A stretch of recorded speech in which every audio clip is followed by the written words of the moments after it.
This meeting of the Board of Trustees of Tyler ISD has been called to order.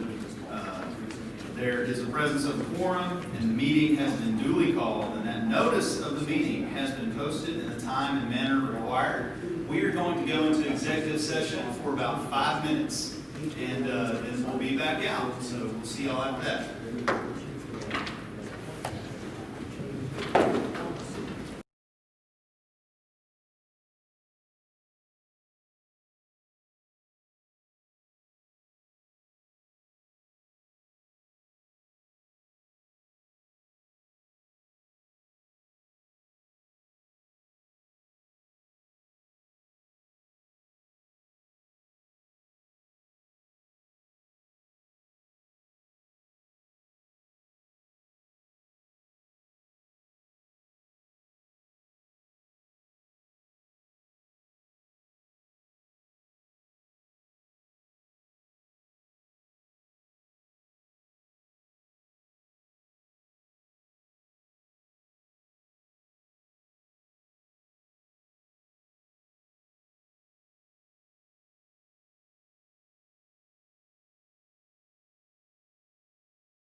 reconvened from executive session, and we are at the portion of our meeting for public participation.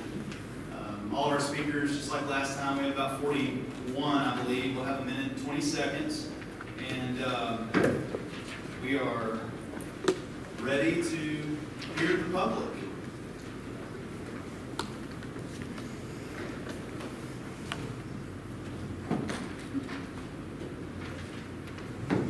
First, we have a familiar name, Orinthia Mason. Good evening, Board. Superintendent, Board President Wade Washington, Vice President Aaron Martinez, that's not from here. Oh, you're all county. To the Board members, it is great to be here this evening. I come representing the Black elected officials in Smith County, and particularly in Tyler ISD. We met a couple of weeks ago with other citizens in Tyler, and we have come to say to you that we support your decision if it is made to change the names of both high schools. We believe, as we have said and talked, it's time to make a change. It's time to start anew. It's time to tear down any bridges that might separate us. And I realize it's not an easy decision, but I pray, I hope and pray that you all will work together in discussing this. And just know that this is not our first time to say we will support you. You can come to us and let us know if there are other issues you would like our support in, and we will be more than happy to do so. So just know that we support you. We know it's not easy. It's a difficult one, but the time is right. And I thank you for your time tonight. Yes, ma'am. Thank you, Mr. President. Happy birthday. Happy birthday. Okay, next we have Derek Choice.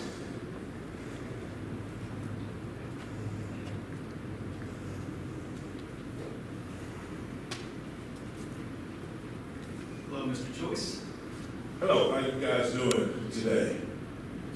Protocol, we say in church, has already been established. I heard Reverend Mason acknowledge this board, and we thank you guys for your service. I commend you because I sit in your seat, not that seat, but a seat of a public servant as a former city council member here in the city of Tyler. But I come today to urge this board, after, I know you have to make a difficult decision, but to urge this board to change the name of both high schools. What's in the name? A lot to the name. A name tells you what you stand for. A name tells you what you're all about. And I believe this city is all about a change and ready to move forward. And so as a member of the Black elected officials, along with Reverend Mason and others, we come this evening to urge this board to change the name of both high schools where this community can move forward, and I believe it would be therapeutic as well. Thank you very much. Thank you, Mr. Choice. Okay, we have Ronald Purdue.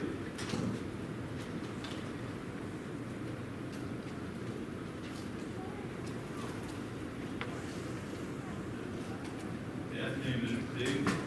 Hello, appreciate y'all asking us to speak. My name is Ronald Purdue.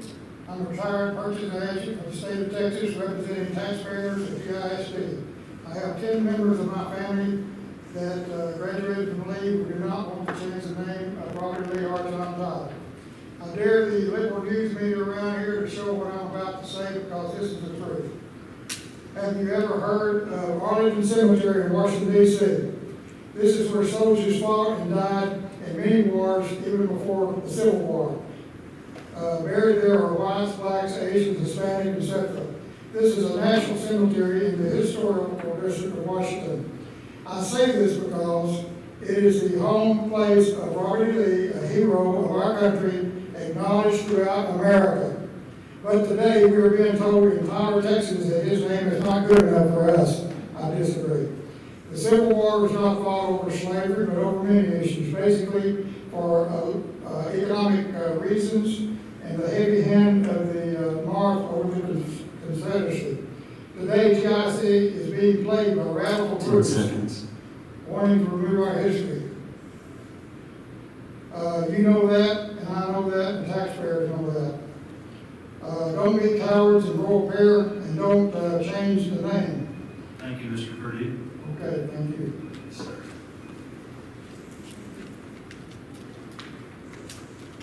Okay, next we have Donna Volberding.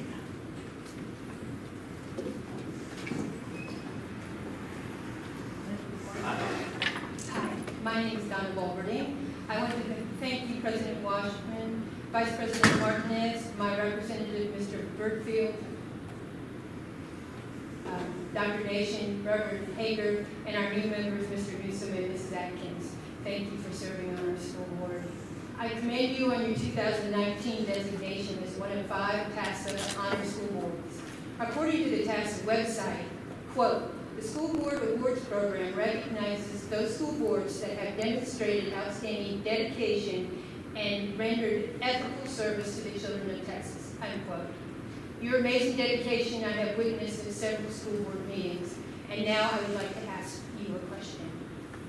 Is it ethical for you as a school board to mandate that students attend classes and participate in extracurricular activities under the names of people who chose not to value people of color? Please change the name of the high schools. Thank you. Thank you, Mr. Volberding. Okay, next we have Bobby Curtis.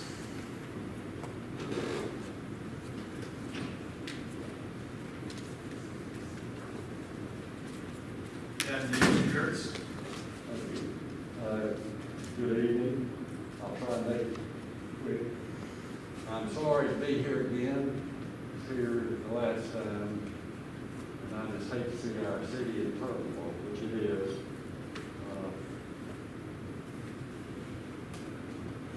I grew up in this city. It was the star of East Texas, always has been. I don't know if it always will be, but it always was. And I was proud to be here, to be raised here. Went to Robert E. Lee. My children went to Robert E. Lee. My grandkids went to Robert E. Lee. And I just hated that someone out of the state of Texas came down here and stirred up a hornet's nest here in Tyler, but they did. And so now these people want us to change the names of the high schools. One thing I do want to inform the board members though, if this passes, and if the name change comes into effect,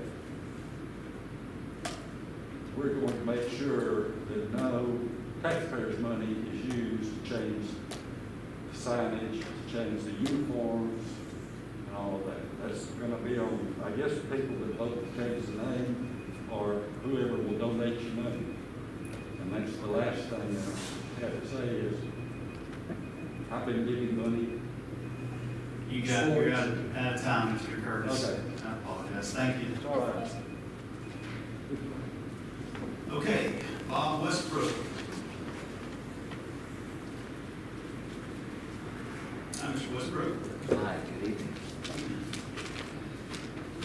Mr. President, honorable members of the school board, I am Bob Westbrook. I'm Tyler City Councilman for District 5. Regardless of the outcome here tonight, before I get into my speech, I just want each of you to know that you have my full support.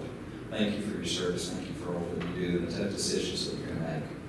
This evening, I'll be asking your support for the proposed TxDOT improvements to Old Jacksonville, including the overpass at the intersection of Old Jacksonville and Loop 323. As you complete your plans to reopen our schools, a key component is the safety and transportation of our children to and from TISD campuses. The Old Jacksonville corridor and the intersection of Loop 323 are a major artery and connector with currently 40,000 cars a day traveling north-south and almost 60,000 cars a day traveling east-west. Without the overpass, we will have Broadway-like gridlock. Our local grocery company currently opposes the overpass. If the overpass is dropped from the project, those funds, approximately $50 million, and this is big city engineering, will be lost forever. For the sake of our transport of our children, the safe transport of our children, I ask you to support the TxDOT construction of the Old Jacksonville improvements with the overpass at Loop 323. Thank you. Thank you.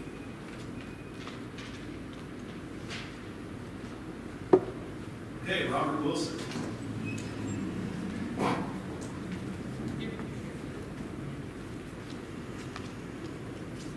Afternoon. There is racism at TISD. TISD has teachers whose profile glorifies Malcolm X, a violent radical who promoted black supremacy and separation of black and white Americans. TISD is allowing teachers to glorify a promoter of black supremacy. You say you want to eliminate racial symbols, but allow this one. That's hypocritical. Ban the divisive slogan on campus, Black Lives Matter, created by anarchists and Marxists to divide us, as it clearly promotes one race over another. All lives matter. TISD should not allow special consideration for any one race over others, not even t-shirts promoting it. And outside, I heard some of that group shouting the word hate and also no peace. Social justice includes celebrating American Indian History Month, Irish History Month, Asian History Month, etc. And not only reserve a month to study just black history. TISD, board racial equity means equity for every race, not just one. It should be all or none. Race equity also means there should not be scholarships such as the Faulkner Scholarship that are limited only to black or Hispanic kids. Caucasian and Asian students are not allowed to apply for these. TISD, this is reverse racism. Are you really serious about racial equity? Board, you need to go all the way when you make a change, including stopping these student groups that exclude Asians and Irish Americans, focusing on a singular race. It works both ways. That's time. Appreciate you. Thanks, Mr. Wilson. Okay, Honor and Eagle.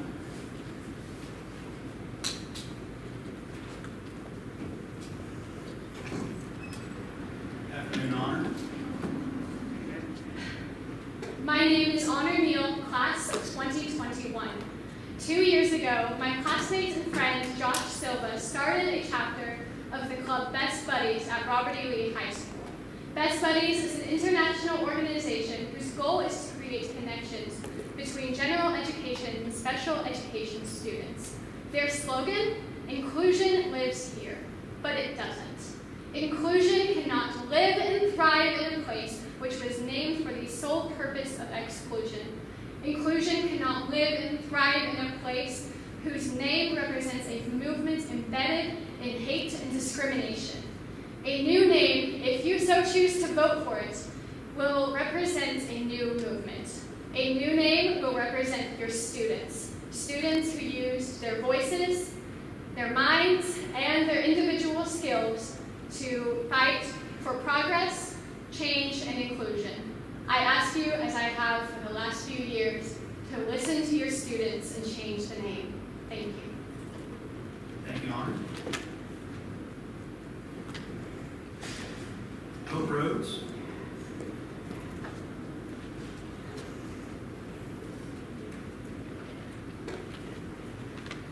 I hope. My name is Hope Rhodes, and I am in the graduating class of 2022. In the summer before my freshman year, I remember walking around all the cafeterias at Lee, looking at the clubs and organizations they wanted you to join. Everyone was talking to you, being so inclusive, and I remember being so impressed with that. But now, thinking back to my freshman self, and even myself a few years ago, I realized I was so naive and didn't truly realize the guts of Lee. The guts that were poisoned and isolating. I would tell people that the name was racist and some adults were, but the students were great. But it wasn't until social media accounts came out and I started listening to people of color stories that I realized that racism was not only the principle that Lee was founded on, but it's a principle that still continues to be glorified at that school. A school that is embarrassing for many to say that we attend. But you have the power to change that. You have the power to change the name, to not glorify racist idols, to show students that we don't honor people that couldn't respect everyone and give them basic human rights. So what are you waiting on? I urge you to vote today to change the name to something that we're proud of. Something that isn't embarrassing, isolating, or racist. Thank you. Thank you, Hope. Okay, next with Caroline Crawford.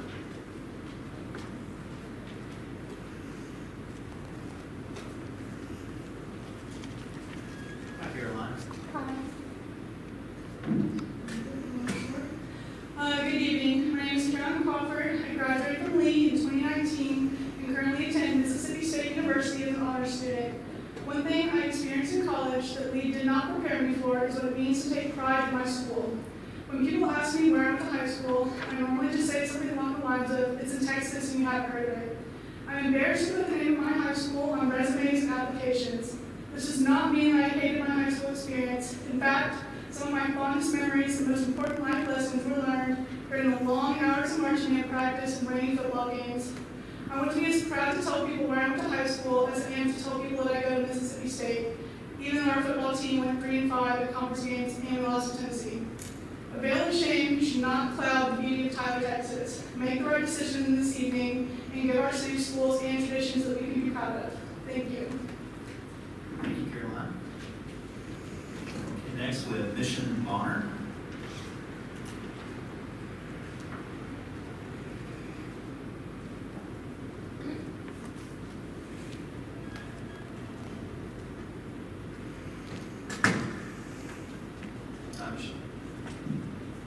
Hello, everyone. Good evening. My name is Mission. I'm a single black mother of 3 girls.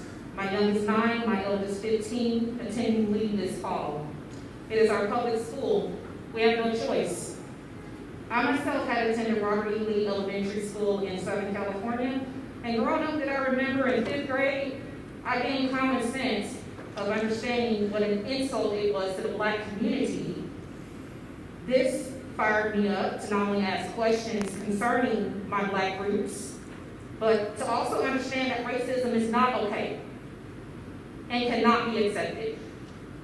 As Angela Davis quotes, I can no longer accept the things that I cannot change. I am changing what I cannot accept. Our children should not deserve the right to honor Confederacy. Confederacy is pain. It is trauma. It is a constant reminder to white supremacy. So we are asking, no, we're not asking, we are demanding that you change the names of Robert E. Lee High School as well as John Tyler High School. Thank you. Thank you, Bishop. Okay, next we have Priceless Honor. Make sure we lower that mic.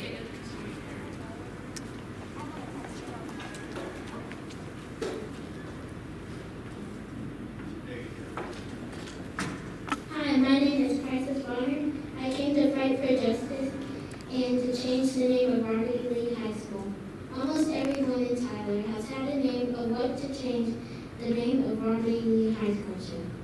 But it could just be named Freedom and Justice High. Or it could be named something we can all agree to. Like, random. Not a person, but something creative. I, Priceless Bonner, will never honor racism, and that's what the founding fathers stood for. Thank you. Thank you, Priceless. Okay, we have Terry Bonner.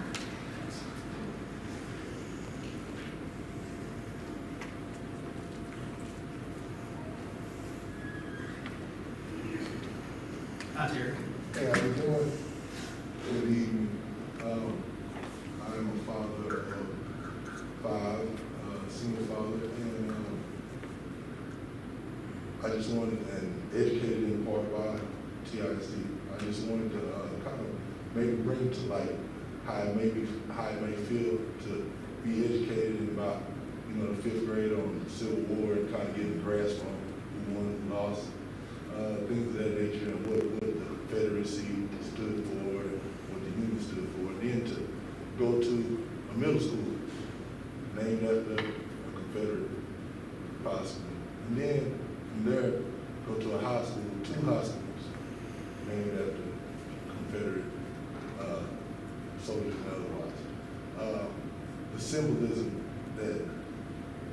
that gives a young black man of color or young person of color. I'm in agreement with a wise man who says that it's never a good thing to name a school after a person. And also, 10 seconds. yes, sir. And also, Tyler, a lot of people say it's not racist. They don't have to call you a racial slur when it's painted all over the walls. Thank you. Thank you. Okay, Okay, next we have Jessica Adams.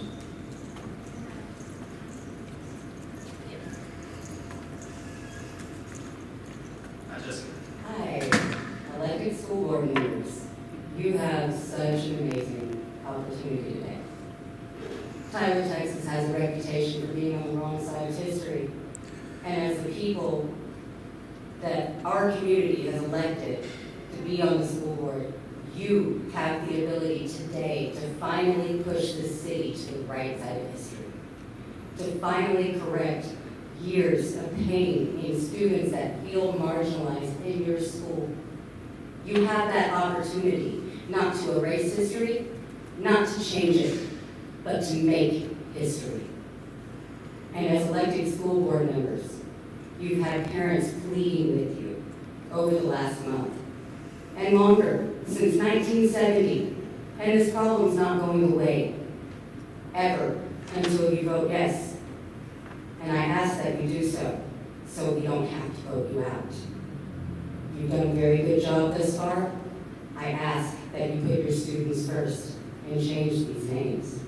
Thank you. Thank you, Jessica. Okay, we have Tim Goders.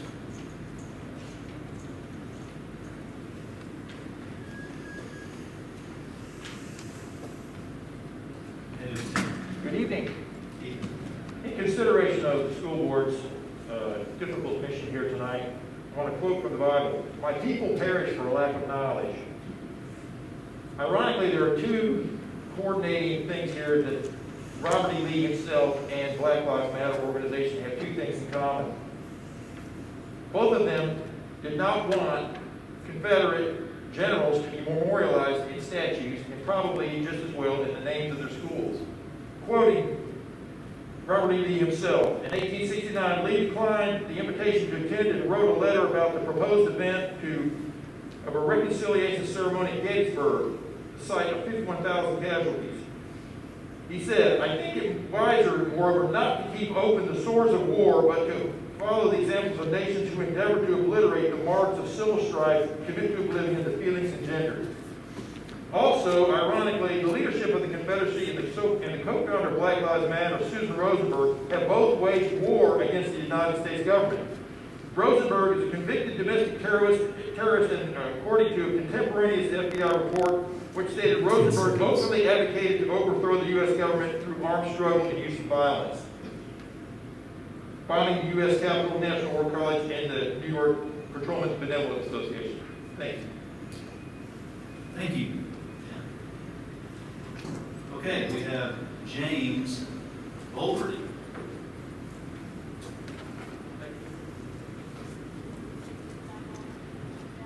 How are you doing, Mr. Bolverty? Thank you very much, sir. Good evening, trustees. It is an honor to appear before the board. As mentioned, my name is James Bolverty. Let me offer two practical reasons for you to change the names of both high schools. First, it is going to happen eventually.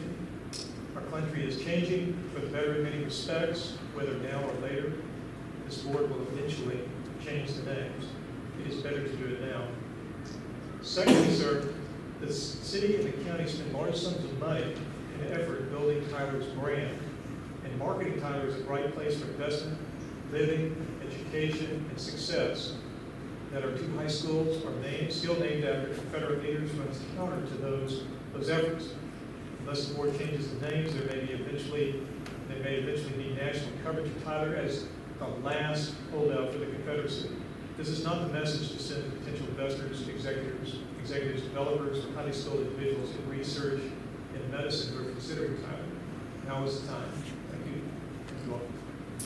Thank you. Okay, next we have Julie Gobble.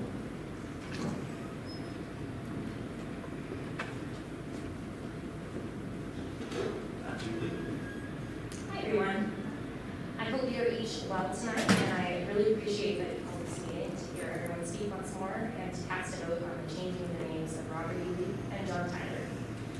The story of these schools began in 1958, when we were on the cusp as a country of the ruling of Brown versus Board of Education, which would have desegregated our education facilities.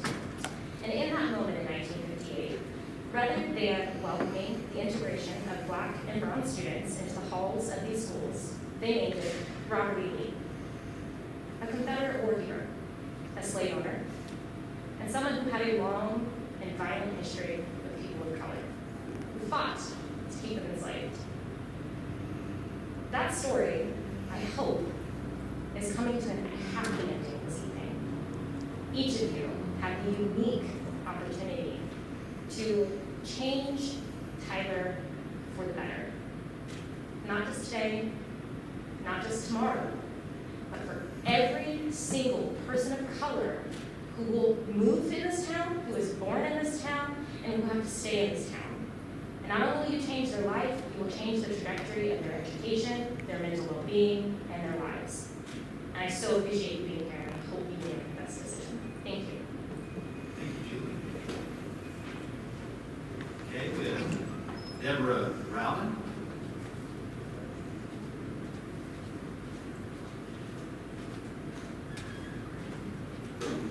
Hi, Ms. Rowden. Hi. Good afternoon, and thank you for your time today. I was a graduate of 66 from Lee, and comes to mind of the people that come to our country that immigrate.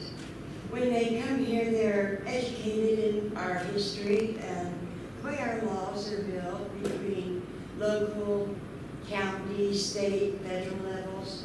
They're taught the Declaration of Independence, they're taught about our flag's history, they're taught about all history, basically, and the Constitution.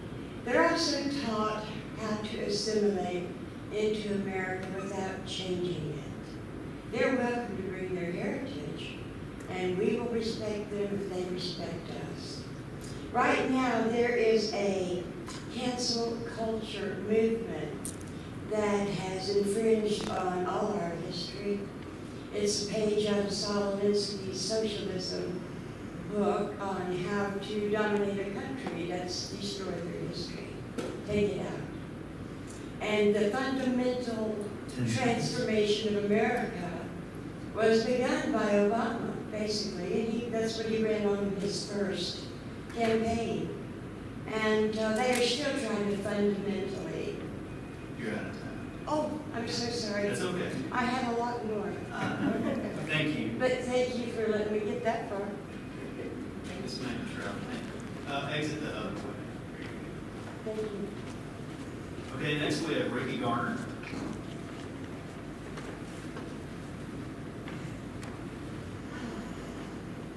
And then Mr. Garner. Good evening, President Washington and school board members. I'm doing wonderful. First thing I'd like to do is thank all of you so much for your service to our community. It does not go unnoticed, the time that you give and the sacrifice that you give to lead our children in this school district, and we certainly appreciate that. To that end, I know that this is not an easy decision that you're faced with tonight, but I would also submit to you that nothing ever in life that is worthwhile is ever easy. Nothing that has happened in our nation, in our country, that has been transformative, that has been worthwhile, has ever been easy. And so I ask you tonight, as a 1983 graduate of John Tyler High School, to please, by all means, change the names of these high schools so that our city can realize our full potential as a community. Right now, our children cannot ascend to the places that we would love for them to go because of this now worldwide stigma that we have. And it's not just now, it's been here, but now there is no better time than right now to make this change. So I ask you, I beg of you, to please don't let this moment pass. Don't miss this moment to change the course of our city. God bless you all. Thank you, Mr. Garner. Okay, we have Michael Starr.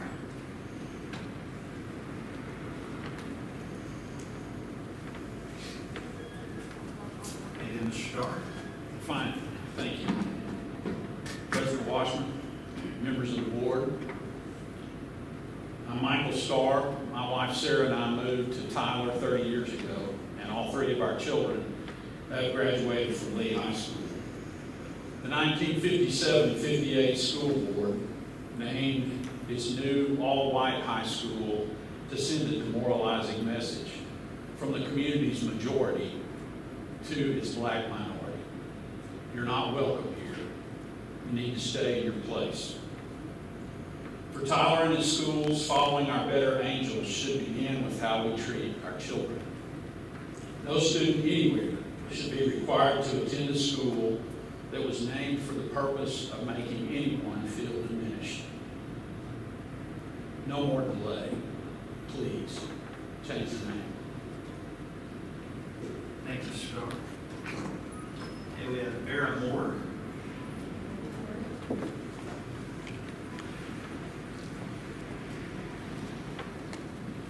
Good evening, Mrs. Moore. Good evening. My name is Aaron Moore. I was born and raised in Tyler. I have served on the board of Habitat for Humanity on several occasions, the board of PAC. I currently serve on the Women's Fund. I'm a member of Delta Sigma Theta Sorority, which does community projects around Tyler. I served many years on the Women in Tyler Planning Committee. So, what does that have to do with anything? Nothing. I share it with you to convey to you that I am invested in and committed to Tyler. And because of that, I want what is best for her. Please know that I am not speaking for or on behalf of any of the organizations that I mentioned. I'm speaking for Bureau. Ronald E. Lee's name needs to be changed. It is a name that is put in place to honor a traitor who led a treacherous rebellion against the United States in an effort to maintain slavery. If he had been successful, African American students would not be able to attend Robert E. Lee. That's time, Ms. Moore. Oh! Thank you for coming out. Change the name. Okay. Enrique A. Salazar.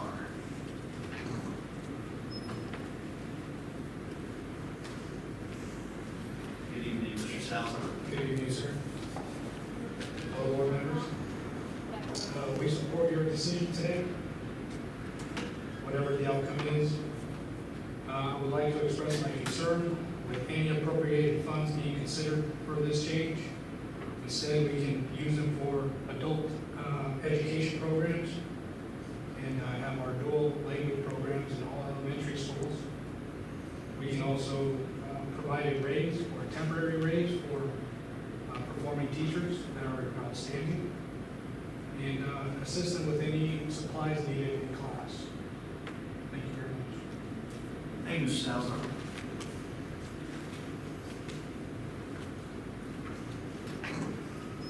Okay. We have Sandra Knowles Mass.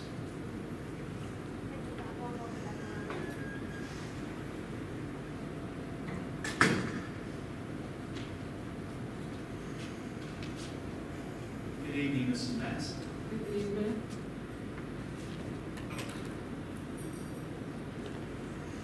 Yes, sir. Oh, Our class,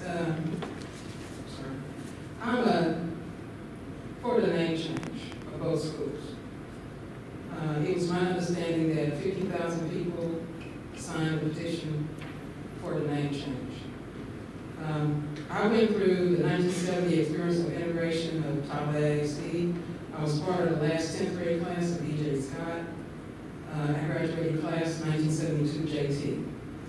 The members of my class was very excited and looking forward to attending and graduating from E.J. Scott. By the end of the year, we had decided on cheerleaders, drum majors, class officers, and other officers for the coming year. And we were excited about our junior year. E.J. Scott was an awesome school. We had awesome teachers, and at the end of the year, we left for vacation, and when we came back, we found out that the school was closed. So we lost the whole school, not just the name. Some of our classmates were, I guess I'm losing my time. It goes by quick. I'm sorry, what? That's okay, I said it goes by quick, I understand. Yeah. Welcome for the name change for both schools. Okay, thank you, Ms. Mass.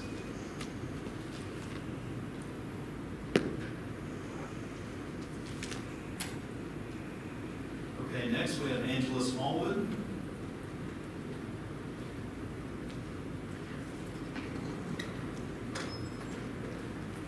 I'm Smallwood. Hello.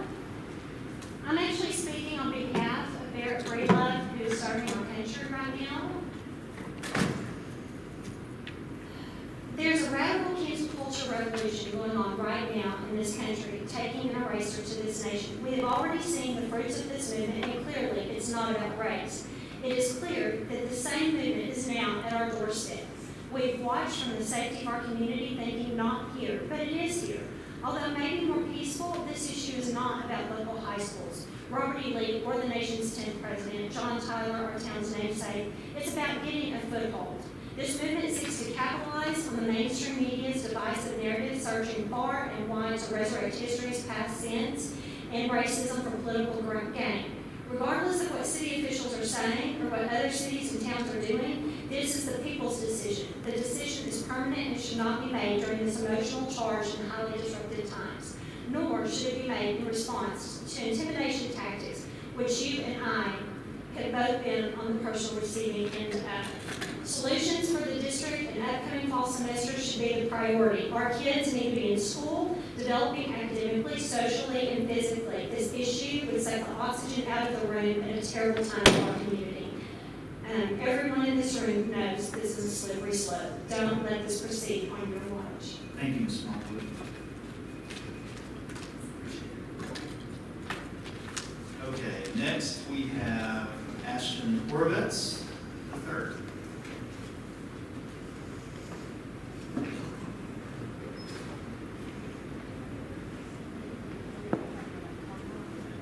Or, let's see, okay, maybe Bob Brewer.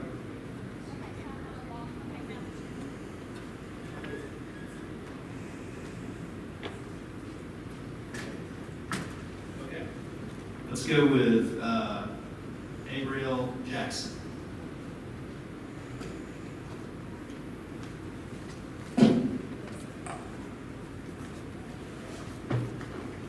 Hi, Ms. Jackson.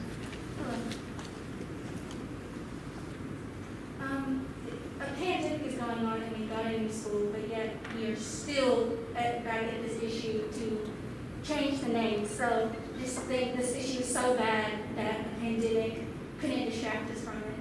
I'm not going to school you guys about Burberry. We all know about it. I think the problem that you guys should look at is that it's not only a Confederacy stronghold on our school, it's also the old way of things on our school. I'm in the band and we play old songs. We do not play modern songs. We it's not enjoyment for us. Just when you, and also change the name, but please give it a name that makes us feel like we didn't make a mistake, that makes us feel like we're not dumb for wanting difference at our school. Yes, that's all I have. Just please don't let the old ways prevail at the school. It's 2020. We need so much reform. So change the name. Thank you. Okay. Thank you, Ms. Jackson. Okay, we have Charles F. Parks III.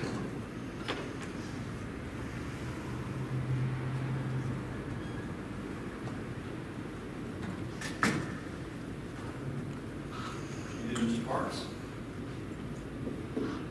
Good evening, esteemed school board members.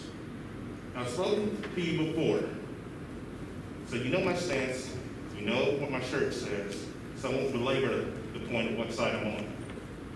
I even recommended names to you the last time I spoke, and I'm sure you have notes somewhere that you might be able to refer to. So I ask only this, that you take peace and think long and hard about the name that you would select. It should inspire, as Tyler is the East Texas regional leader. And as Tyler goes, so will so many counties around it. Will it inspire arts, science, mathematics, engineering? Look to names that will inspire learning, that will launch a fleet of children on a voyage of discovery. I want to thank you in advance for whatever decision that you make. May God keep you. God bless. Thank you for your time. Thank you, Mr. Clark. And next we have Corey Howard.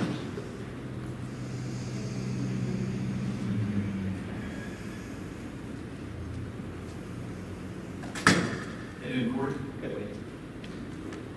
All right, well, thank you for letting us see you again tonight, and thank you so much for calling this special meeting. I know that you didn't have to do that, but you did, so I'm really glad that you guys did.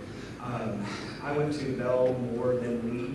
All three of those schools are no longer there. They no longer exist. The classrooms that I took are no longer there, but in their place are these big, beautiful buildings that you guys helped build, and that's something that you should be so, so proud of. All these beautiful buildings here. That's something your grandkids can tell their grandkids about, that my grandfather and grandmother helped build that. But that should be a legacy of the school board, but unfortunately, the legacy of the school board is going to be based on what you decide to do tonight. I really hope that you stand on the right side of history and vote to change the names of all the schools. Thank you for hearing this today. Next, Corey. And next we have Ken Mass.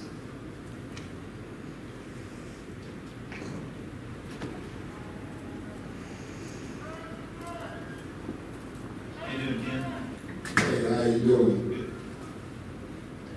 Oh, y'all were here, sir. All right. How y'all doing? I'm part of class 96, went to John Tyler, been here, born and raised and everything. I know everybody here probably know exactly what we're for. You probably hear everybody outside. I'm pretty sure you got the concept. Changing the name of the school, I know it was about Robbie E. Lee and everything, and, you know, consider changing John Tyler. I'm for both. I think we all know what both represented. It didn't represent anything positive. I think we need to change the name of the schools to somebody that is positive. I mean, we got Earl Campbell, you got Brookshire, you got Birdfield, you got a lot of people here at Tyler that we can name our school after. We don't have to sit here and focus on the negative and start focusing on positive. We spent too many years focusing on negativity. We could have changed this a long time ago, but we've been dragging our feet. The people that's supposed to be on this board should have changed it a long time ago. Now it's your chance. You should be able to look outside and tell what people want. You've been looking at TV, you know what people want. Give people what they're looking for. That's just my input. Thank you, Mr. Mass. Okay, next we have Sherry Woods. I want you to hear it to the last second. Look here. That name hurt.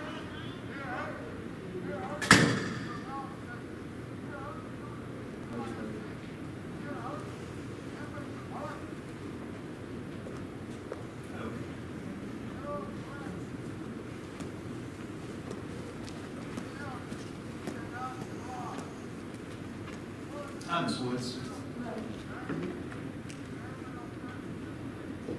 Thank you for letting me speak. I have to talk quickly. When I moved to Tyler 5 or 6 years ago, I was absolutely shocked to see a high school named Robert E. Lee.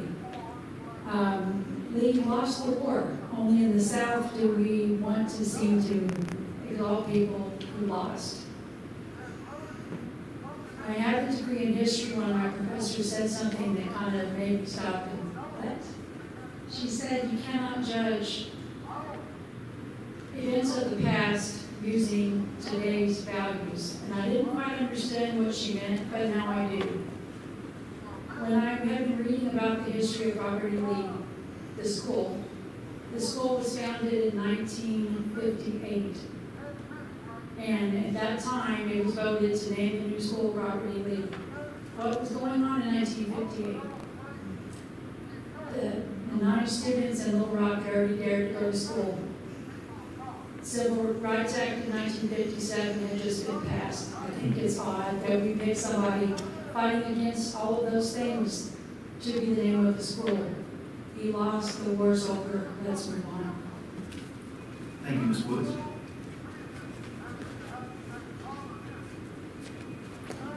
Okay, Laura Rhodes. On print, children of color and people of color. And these names are called after him.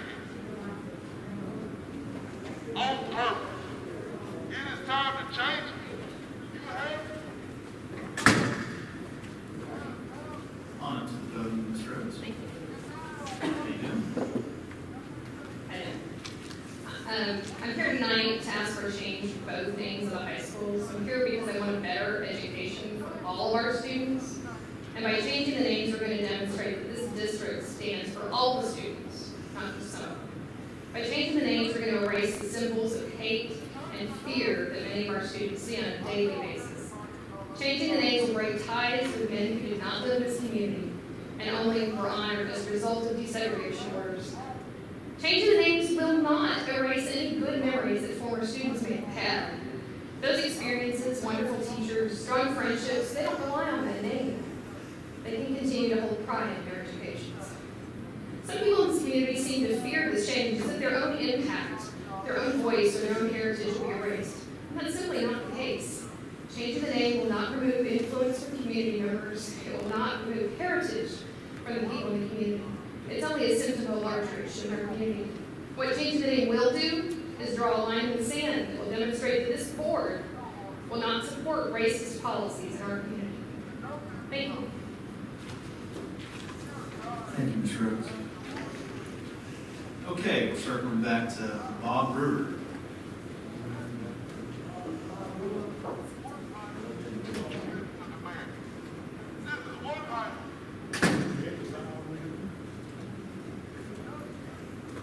Okay, Bob, how you doing? You have a minute and 20 seconds from when you open Man, your it's mouth. hot out there. You guys need to come join us sometime.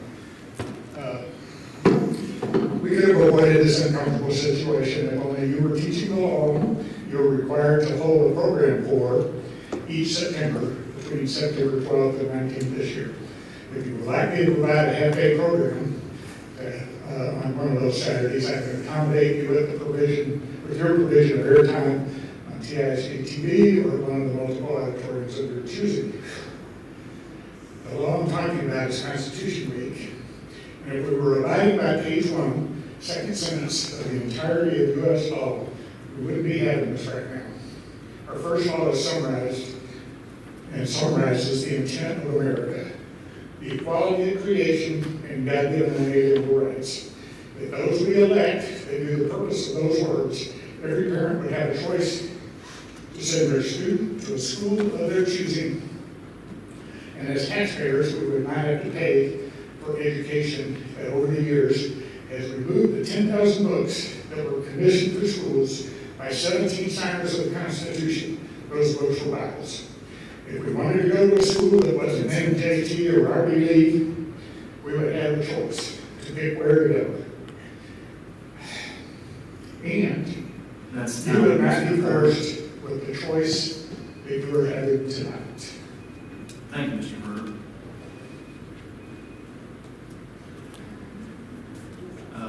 Other way, man. Oh, sorry. Yeah. You're going the right way. No, Mr. Brewer, you're going the right way. Sorry, Mr. Brewer, that was my bad. Okay, Ashton Horvitz, the third. How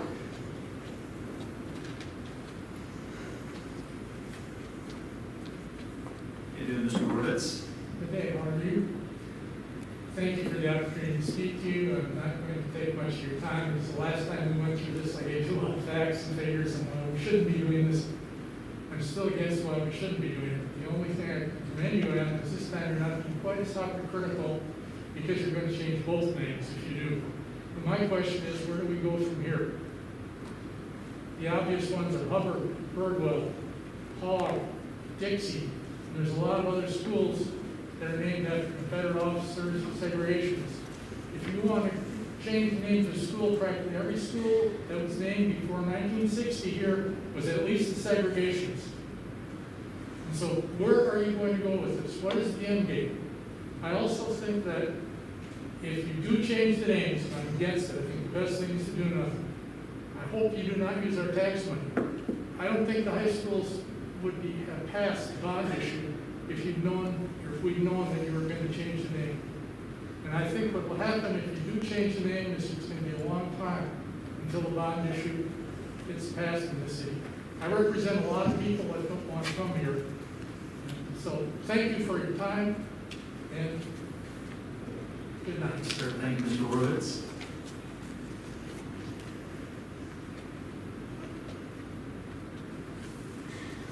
Okay, Naricia Ross.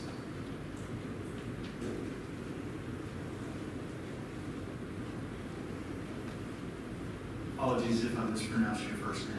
How did you say it? I couldn't tell They if it's R, started it's my Naricia. time. They started my time. Let's start it over. Okay. I'll call you Ms. Ross. Okay. My name is Niticia Ross, Tyler ISD School Board. The last time I stood before you, I spoke to you about the power of a name. Today, I will speak about change. The seats that you are sitting in right now are not meant to be a place of comfort, rather a place where change begins. Vice President Martinez, Mr. Newsom, Ms. Atkins, and Dr. Nation, you all know that there was a time in this country where some would have said that you were unfit to serve on this board because of the color of your skin or your gender. But yet, you are here. You are here because although change is uncomfortable and egos are fragile, a group of individuals mustered up the courage to not only proclaim that you deserve your seat, but they made room for you. You see, this board is a result of changed minds and changed hearts. So I say to you, change is not only important, but it's necessary. I urge you to hold steadily strong and understand that you have a monumental change to be at the forefront of change. So I challenge you, Tyler ISD School Board, to change the names. Thank you. Thank you, Ms. Ross. Okay, next up we have Bill Williamson.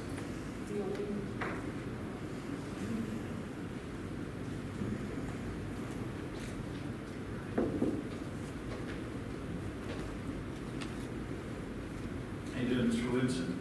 Thank y'all for hearing us all out. She must be taller than I am. Anyway, I'm from Tyler. I went to Tyler schools, Virgil, Pete, Bell, Moore, John Tyler. My son graduated with a scholarship from Lee. And I guess I need to come out of the Confederate closet and say that I'm actually an attested DNA class. I'm an ancestor of Robert E. Lee. And I think you'd be proud to have that name for his high school. However, if it's detrimental to the students to go there, I don't think he would be upset with changing it. So whatever keeps the peace, I'm all for it. As far as John Tyler, that was my school. I was an opera student. I had the best grades. I was kind of nerdy. Wasn't an athlete, played in band, but I had all this faculty that stood behind me, and they promoted me in the arts. And I won everything to win in arts at John Tyler. Up to state level, I got scholarships, and I noticed in the hall y'all have all the Caldwell Arts. Yeah. Art in the hallway, sorry, I'm a little nervous. Anyway, in the foyer of the Caldwell School is a portrait of D.K. Lonnie Caldwell. I did that. Okay. So I was at that level. Anyway, I have John Tyler to thank for that. In return, I got into sculpture. I helped build Caldwell Zoo, Discovery Science Place. Now you're at all that good stuff. What I was going to say is, I'm very proud of John Tyler, and I would like for John Tyler to keep us here. Thank you, Mr. Williamson. Kids go to Caldwell, and we see that every day we walk them in. Thank you. Okay, next up we have Sylvia Moores.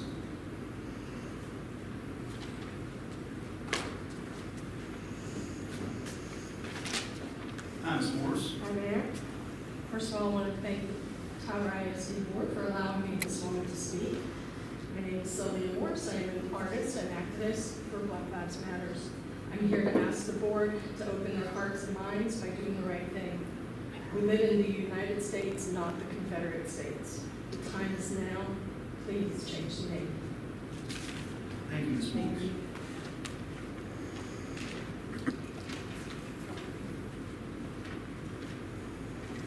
Okay, next up we have Paul Hoyt.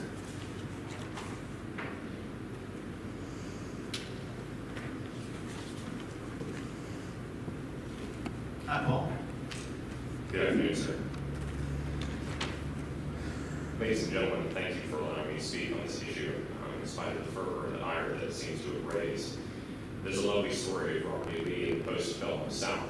When he was standing in line for communion before him, there were a number of fellow parishioners, men, women, and children, many of them were black. And after the service, a woman came up to him and said, "General Lee, I'm so sorry that you had to stand in line behind those people." And he, in his gentle but at the same time fierce manner, turned upon her and said, "Madam, there is room for everyone, even this sinner, at the foot of the cross."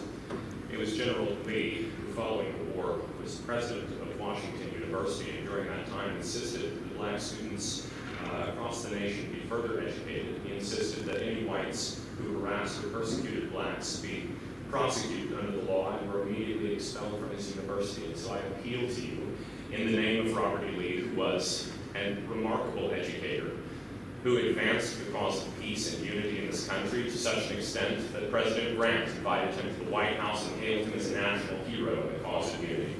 But most importantly, it is in the name of Christ that I ask you to maintain this man's name, for if we lose the rock of forgiveness and repentance for our own past, then there is nothing upon which we may stand. Thank you, Mr. Hoyt. Thank you.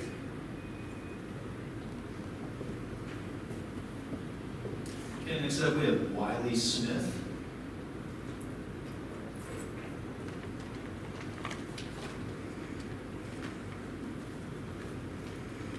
Good evening, Mr. Smith. Well, I'm Wiley Smith. I graduated from John Tyler High School in 1961. My wife graduated from Robert E. Lee High School in 1964. We've spent all of our lives in Tyler, except for 10 years we lived in Dallas. We're back, and we're here until we die. So you've heard from me before in 2018, and you received an email from me yesterday. But I have some other words for you and for whoever else is listening.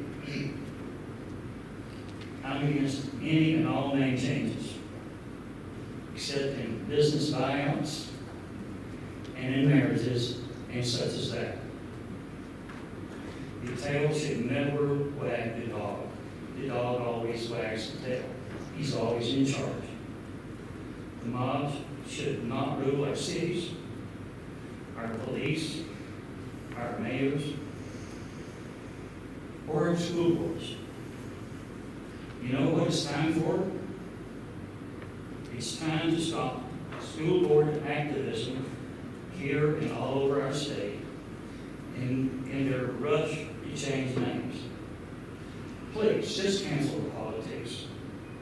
If any of you are principals at a 501c3, you know that you have to guard what you say and how you say it, or you could possibly cause that organization to lose their tax exempt status. Okay. Thanks, man. You're out of time. Appreciate it, Mr. Smith. Okay. Up next, we have Jessica Taylor.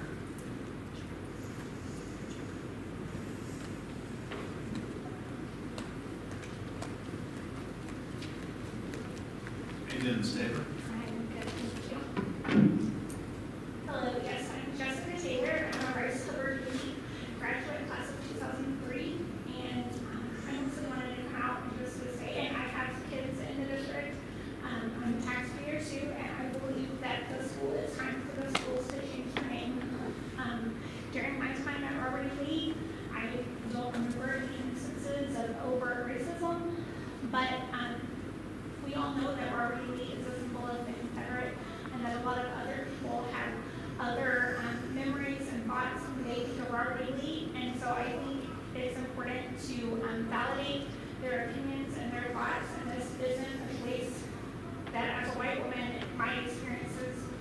what's the most important here.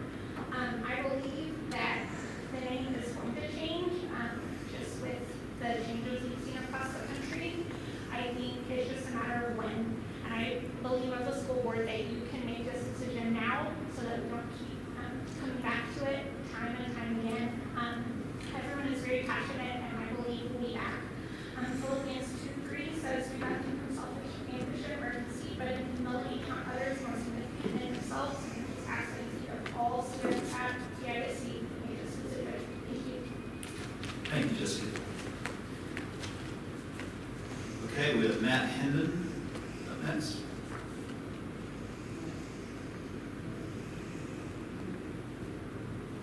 These are the last two.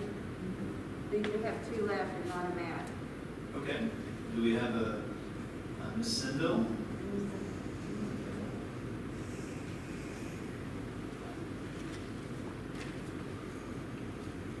Hi. Hello, my name is Saray Sinfield, and I'm going to graduate from Lee in 2021. I would just like to take this time to truly thank you all for taking the time to listen to everyone speak today. I really hope that all of these voices have inspired you to make necessary changes in our community. The student body at Lee is depending on you to make this monumental decision that not only changes the title of our school, but also creates positive cultural changes in our community as well. We have shared our stories, we have made our voices heard, and we have communicated our needs to you all as members of the school board and the faces of our school district. It is up to you all to listen to these stories, voices, and needs and make the decision for change.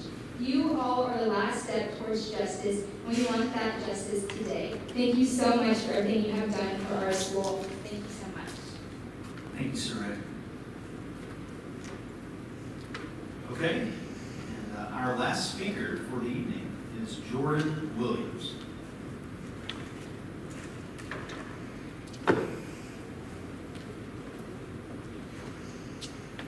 Good evening, Jordan. Yes, sir. Hi, my name is Jordan Williams. I'm a ninth grader and I do genealogy as a hobby. And in doing genealogy, I found like white people and rich. And going tracing that, I found Confederate ancestors. And I don't, even though I have Confederate ancestors, I don't believe they should have monuments or schools named after them. And so many other people in genealogy. If God teaches us to love one another, why do you condone school names based on hate? Robert E. Lee was a traitor to our country, so why do we still have monuments and schools named after him? I'm asking you to please change the names of JT and Robert E. Lee. Thank you. Okay, thank you, Jordan.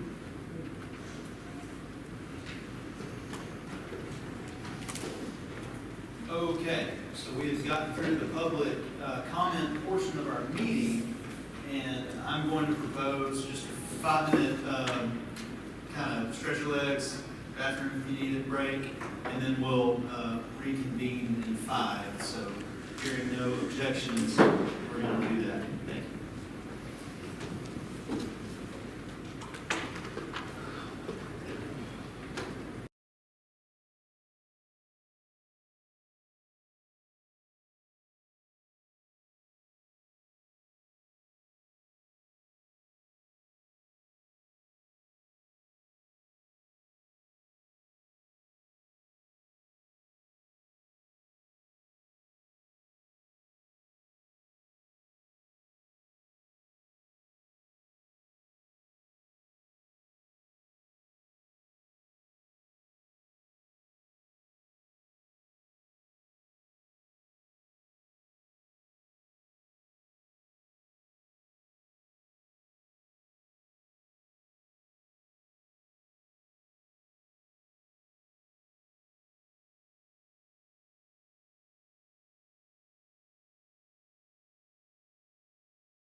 get down to the business of what is on the agenda.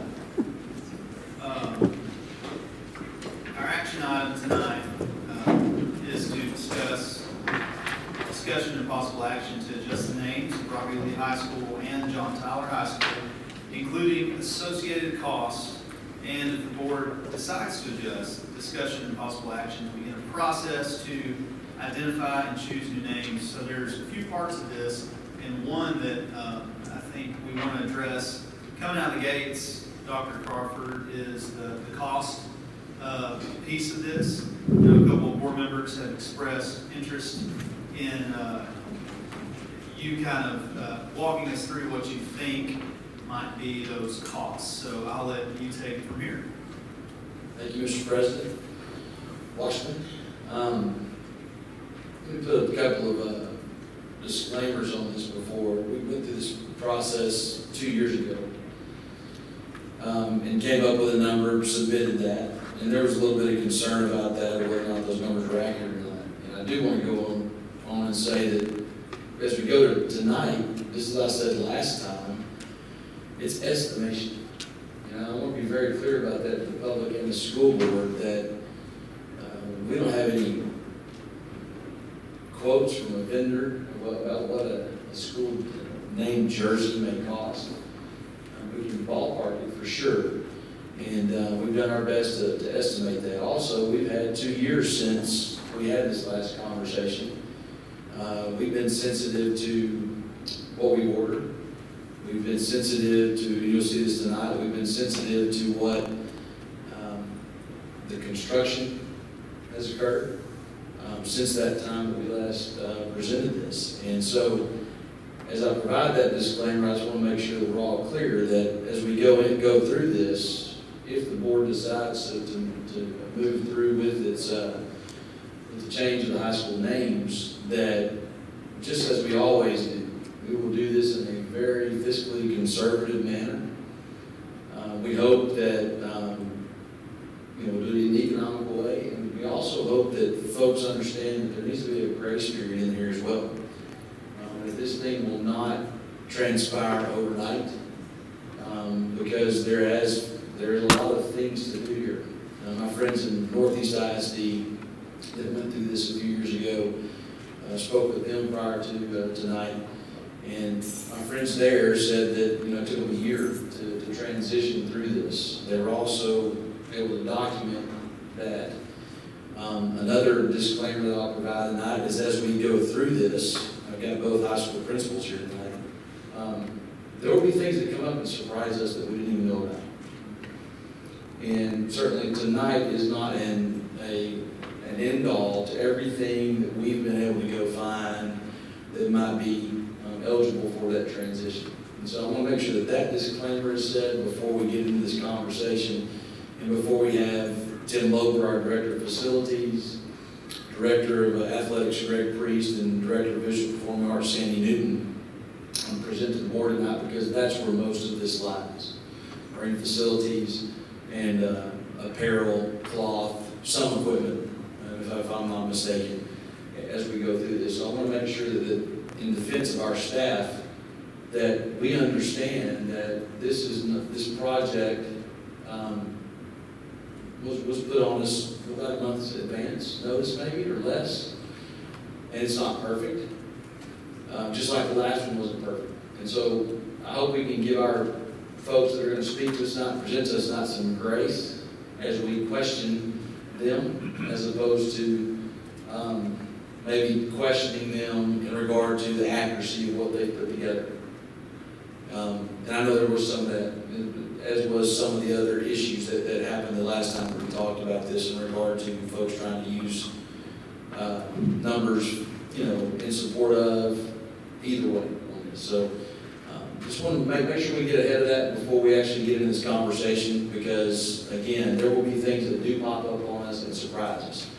We do think we have numbers for you tonight that do show an effort to be a little bit more sensitive to the issues that were brought forward in 2018. And I think Coach Priest and Ms.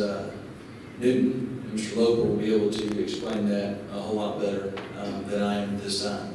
So I'd like to get on with this conversation. You do have at your place some narratives, some anecdotal summaries of these different departments that we have. You also have some preliminary cost estimates. Again, these are cost estimates for construction needs as far as the facilities goes.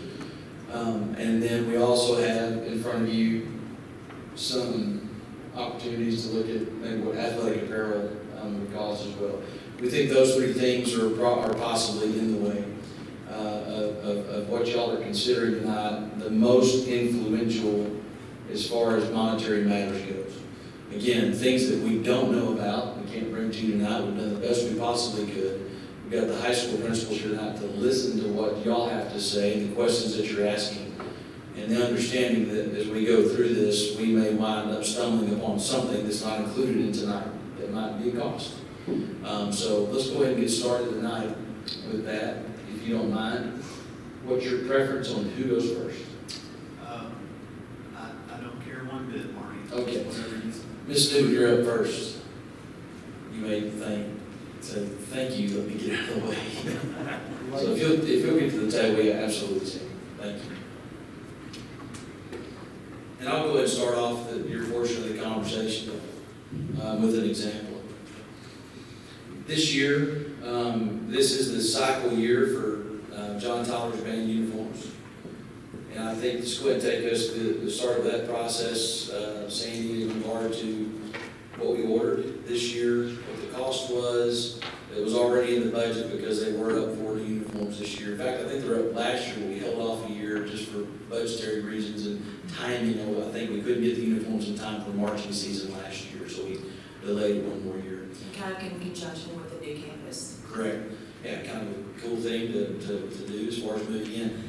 And we also waited on that because of our storage that's actually been put into the new campuses. That's incredible. World-class storage that we've provided for our fine arts kids, our band kids. And we want to make sure we got those pristine new uniforms to be able to put them in the pristine storage units that we have as well. So go ahead and start with your portion here, and I'll help you as you go along the way. Thank you. Good evening, board. Thank you for listening. Fine arts answer to the monetary portion of this is quite different this time around than it was the first because of the scheduled uniform replacement for John Tyler High School. I think it's on the board agenda to approve those at the next meeting. And then for the Robert E. Lee uniforms, those are due to come up with the next budget. The expense associated with replacing those is approximately $130,000 on the rotation. So that immediately, if you take the expense, which are already budgeted into the rotation for the school's budget, for both of those to be replaced, that's a considerable amount of money that it takes out of the equation of changing the name.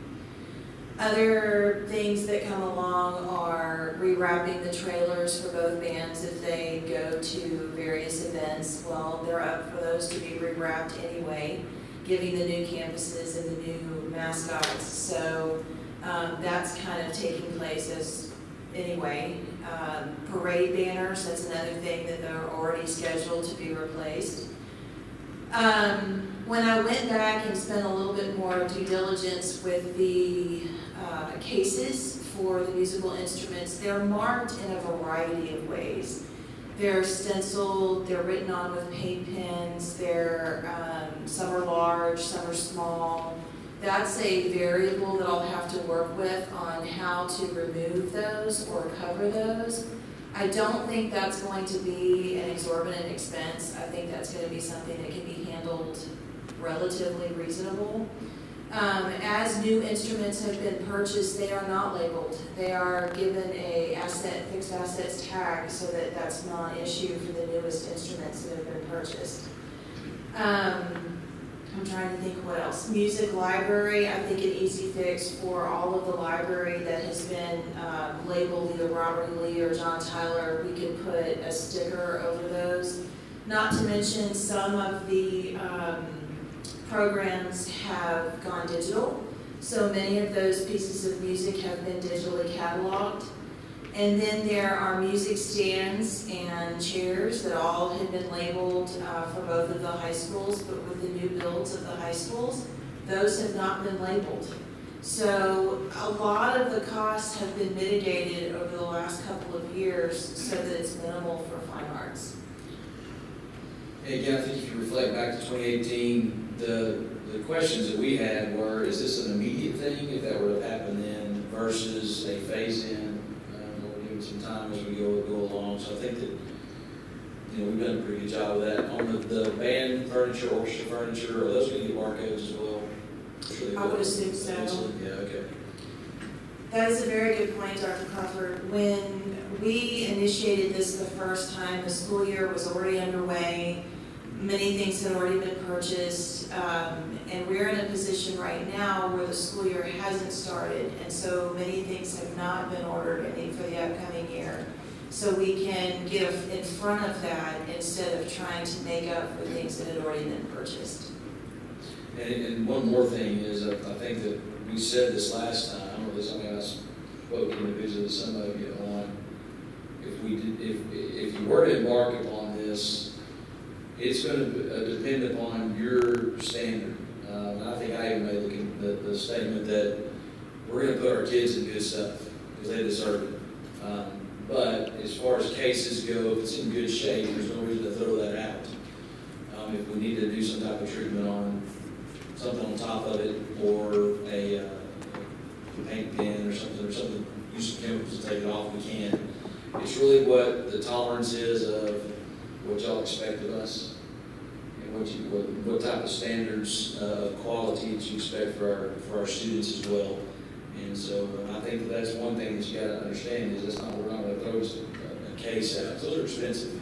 Very. If it still locks, if it still closes, still has the hinges on it, then we'll be able to effectively figure out what we can do as long as y'all give us some preferences or guidances or just a little bit of trust on being able to handle this if it gets to that point.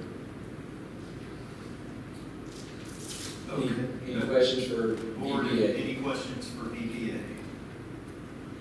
I do have a question. Just want to confirm. So if I understand what you've reported here, that if you exclude the items that we would normally be replacing this year, if you exclude the items that, because we're moving into new school buildings, have already been replaced, then really the cost that you're talking about here is the cost for stickers for music and however you want to treat the music cases, whether that's spray paint or pen or a sticker of some sort.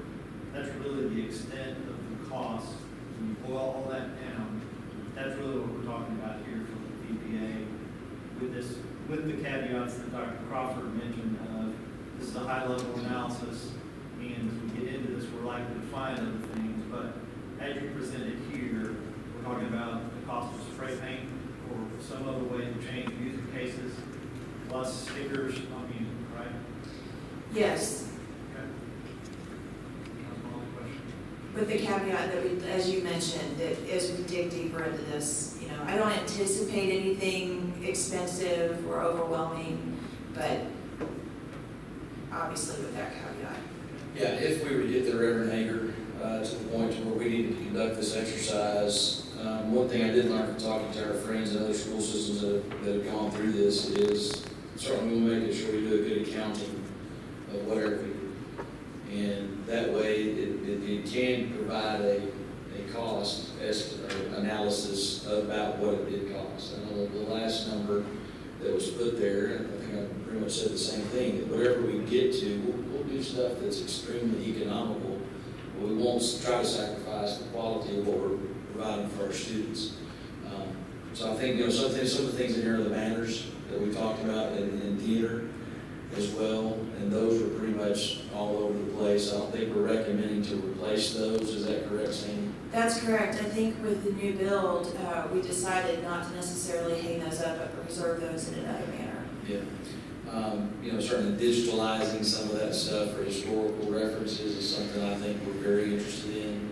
And we've done that with other things as well. When you've had drill teams for 65, almost 70 years now, You run out of space, I don't care what new facilities you build or whatnot, so digitizing those is an example of something that we can do to continue to honor all of the young ladies and young men that have gone through all of our programs as well, instead of just putting trophy after trophy after trophy up there for a long time to go does, so, or pictures. So I think that we've got a very clean and classy way that we're going to go about doing some of that preservation as well. Absolutely. I have a question regarding the music cases in regards to the turnover. How frequent do we have to replace those on a normal basis? Do they last for a long period of time, or is it? It varies from instrument to instrument. Usually the case comes with the instrument, or we get a case in conjunction with the instrument. Instruments last us a good long time. So we have instruments we've had for, I would almost say decades. So it's far and few between. I shouldn't say far and few between. We replace our instruments, but with all the new ones that we purchased, there's an asset tag, there's not a name of a school on it. So the cases last for a while. Of course, the cases get beat up, instruments get beat up, sometimes instruments get lost. We don't like that, but I think that that's some of the things that we have to go through. One more thing about band, take us through band uniforms. What's the normal cycle for that? And of course, everybody is going to inflate. It's always going to cost more the next time around. You get the newest look, the newest uniform, the best technology as far as the coolness or the warmth. What's your cycle on the band uniforms? Band uniforms are usually replaced every 7 to 10 years, depending on the wear of the uniform. In this case, it was closer to 10 years because we had the newer campuses. So it was all in conjunction with the new campuses. This time they're running in the ballpark of about $130,000, $140,000. And let's be clear, that's not bond money that's buying those uniforms, correct? That's correct. Okay.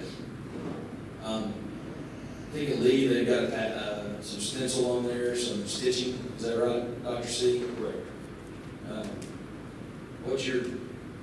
What's our philosophy on, maybe Dan can answer this, you can talk to Mr. Lourdes. What's our strategy on that if we go down that path? If that's something that we need to take care of, what's the strategy on that? Are you talking about purchasing new ones? No, I'm talking about if they've got the lettering on there. What's the strategy on that to continue to use those uniforms for this next year until Lee gets to their rotation? Right. We were waiting on the decision for tonight on what finally came out of it and the overall timeline before we were going to decide what specifically to do with that. We don't want to jump the gun on anything too quick, depending on how long this process does take if the vote is made to change the name. So we're kind of in that sit and wait and see. We've talked about both a couple of options with that, and then we're kind of in a wait. So you're awaiting guidance? We're awaiting guidance for the next. That's like a really hot term right now for the last 5 or 6 months. We're waiting for more guidance, right? Correct. Okay. You said a couple of options. Can you state what those options are as far as? Dr. Crawford, the Robert E. Lee uniforms, band uniforms are up for adoption in September anyway. We're just going for the new budget in September. Sure. So we were already going to get new ones for Robert E. Lee and John Howard. The marching season for this year will be with the current uniforms that do have some type of stitching on there, or I don't know what. Correct. The one option is looking at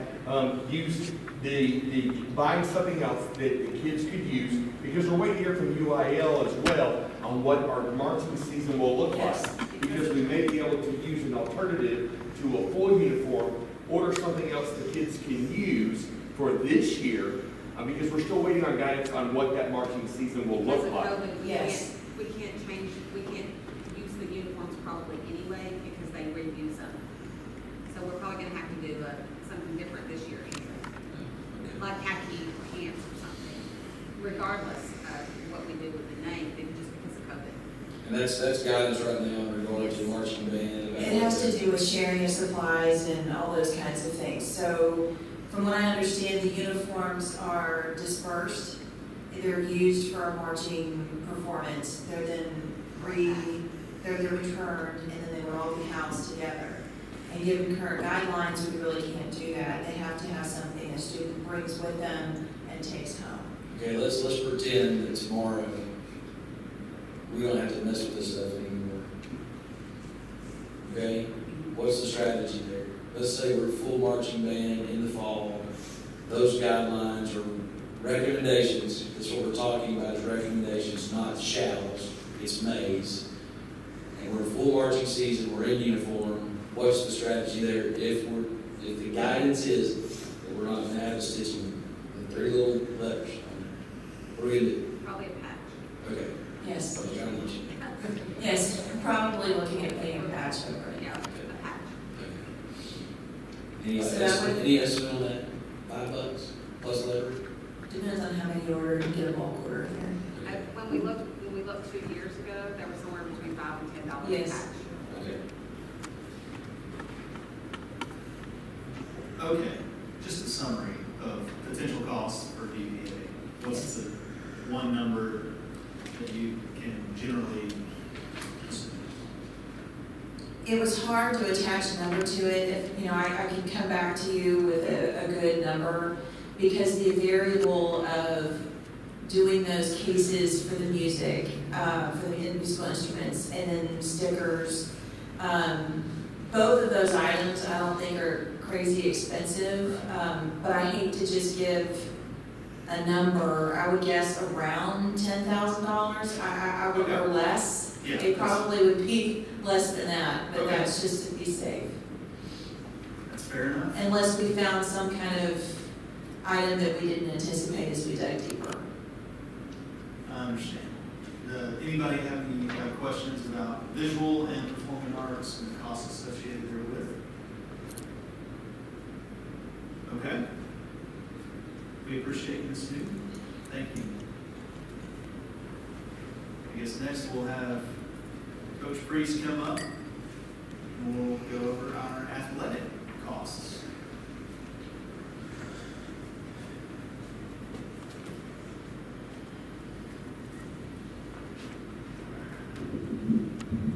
Good evening. Evening. I think, as we did this a couple of years ago, I will say I think we're probably in a lot better shape than what we were at that time. I kind of look at league football. I think those coaches, on all their uniforms that they've ordered, have all used Red Raiders. A lot of that, actually, I went back and looked. I got with Coach Pitts, and I think the only thing that they have is a freshman uniform that has Lee. But I think that's the only one they have. There's a couple of some practice gear, track has some stuff, maybe some sweats. But it's going to be, but I will say the majority of our varsity teams have done a good job. Where it comes a little bit and as I mentioned, it's going to be more of our sub-varsities and our 9th grade team. The JV teams, kind of when stuff gets started pushed down, that Lee was used, that's going to still be the same case as John Tyler. I really didn't factor, John Tyler. They continue to use a lot of John Tyler, but I do think our varsity is doing a good job, and it's going to affect more of the sub-varsity teams and a lot of varsity teams. And I'll say, I think we'll make it work. If this is a decision that we have, we'll do our best to be able to make this thing work and pull it off. And I think there is going to be some costs associated with it, but I think we can do our very best to try to keep those down.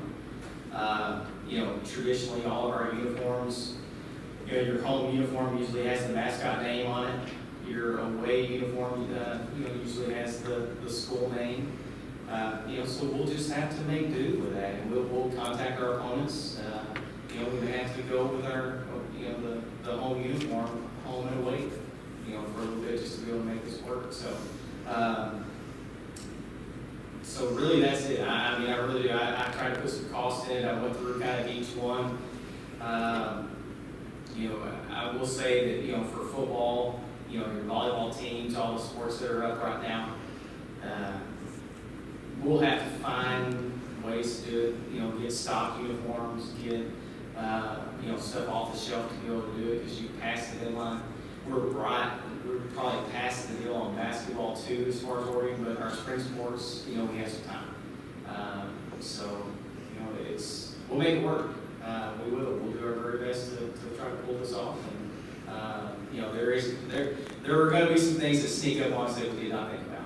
I will say that, and I talked about Crawford about that. And, but, you know, I think from soccer, you know, that's gonna be one that, you know, the girls soccer team at Lee has pretty much used Tyler Lee, and that's from varsity all the way down.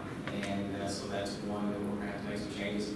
I think we'll be able to, as long as there's sublimated uniforms, we've looked into that.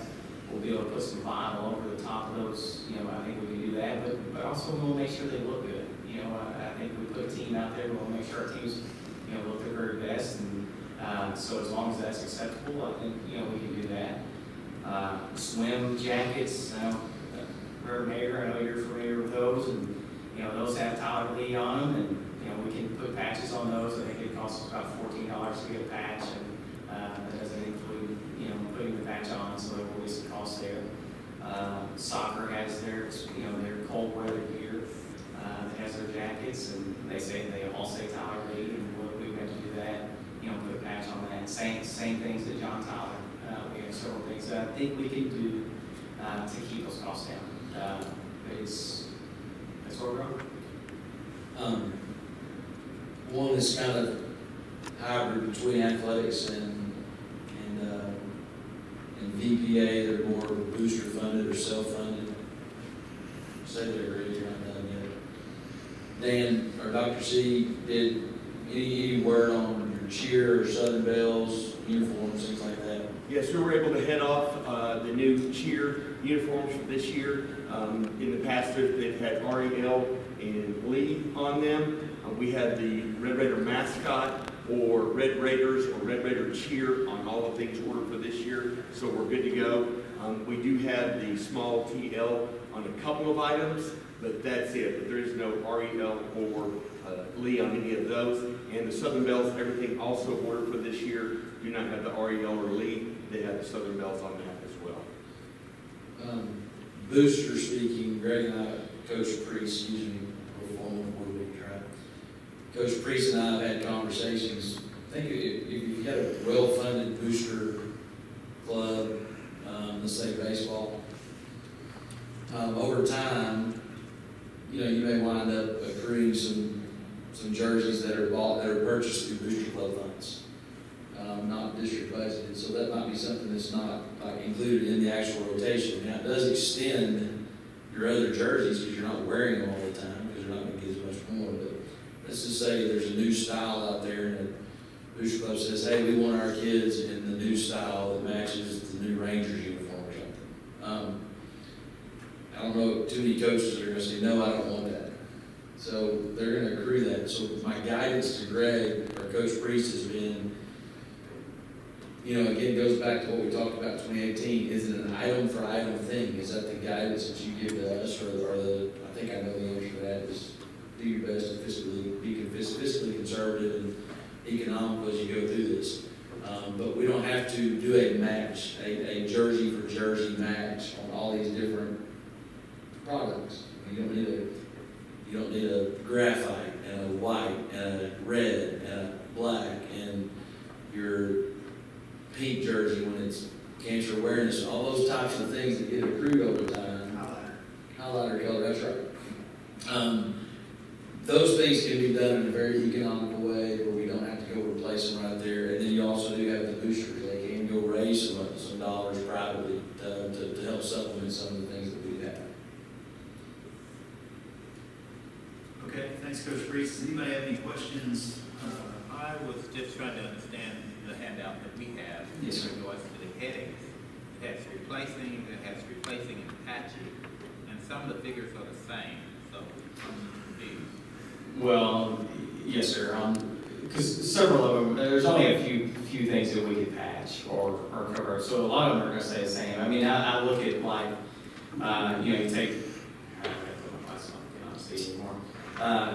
You know, you take tennis. Tennis pretty much orders uniforms, shirts. They're gonna wear shirts they're gonna order shirts every year, but they're gonna have some things in there. They're gonna have some sweats, some pullovers that it's gonna be the same cost. So there's very few things. The only things that we could patch is if a uniform was sublimated, and that's actually in the material where you can actually try to put some vinyl over it. And so it's really the difference in doing a patch. So you take girls soccer.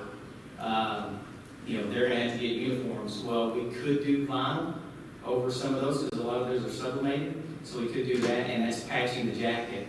Or those jackets are about $150 a piece. So if we had to go get new jackets, if we said no, we do not want to put patches on them, it's not gonna look good. So those are some of the differences in those. But the majority of them are gonna be the same. So it's really only includes the jackets and things like that we can't put a patch on. So I brought up booster before there's another question. And PTA stuff, I guess is another thing that I'm kind of thinking about. I guess, have we given any guidance on that for right now? I mean, I hope that this board and the public realizes that the administration has kind of been in a holding pattern on this thing, and trying to figure out the lay of the land.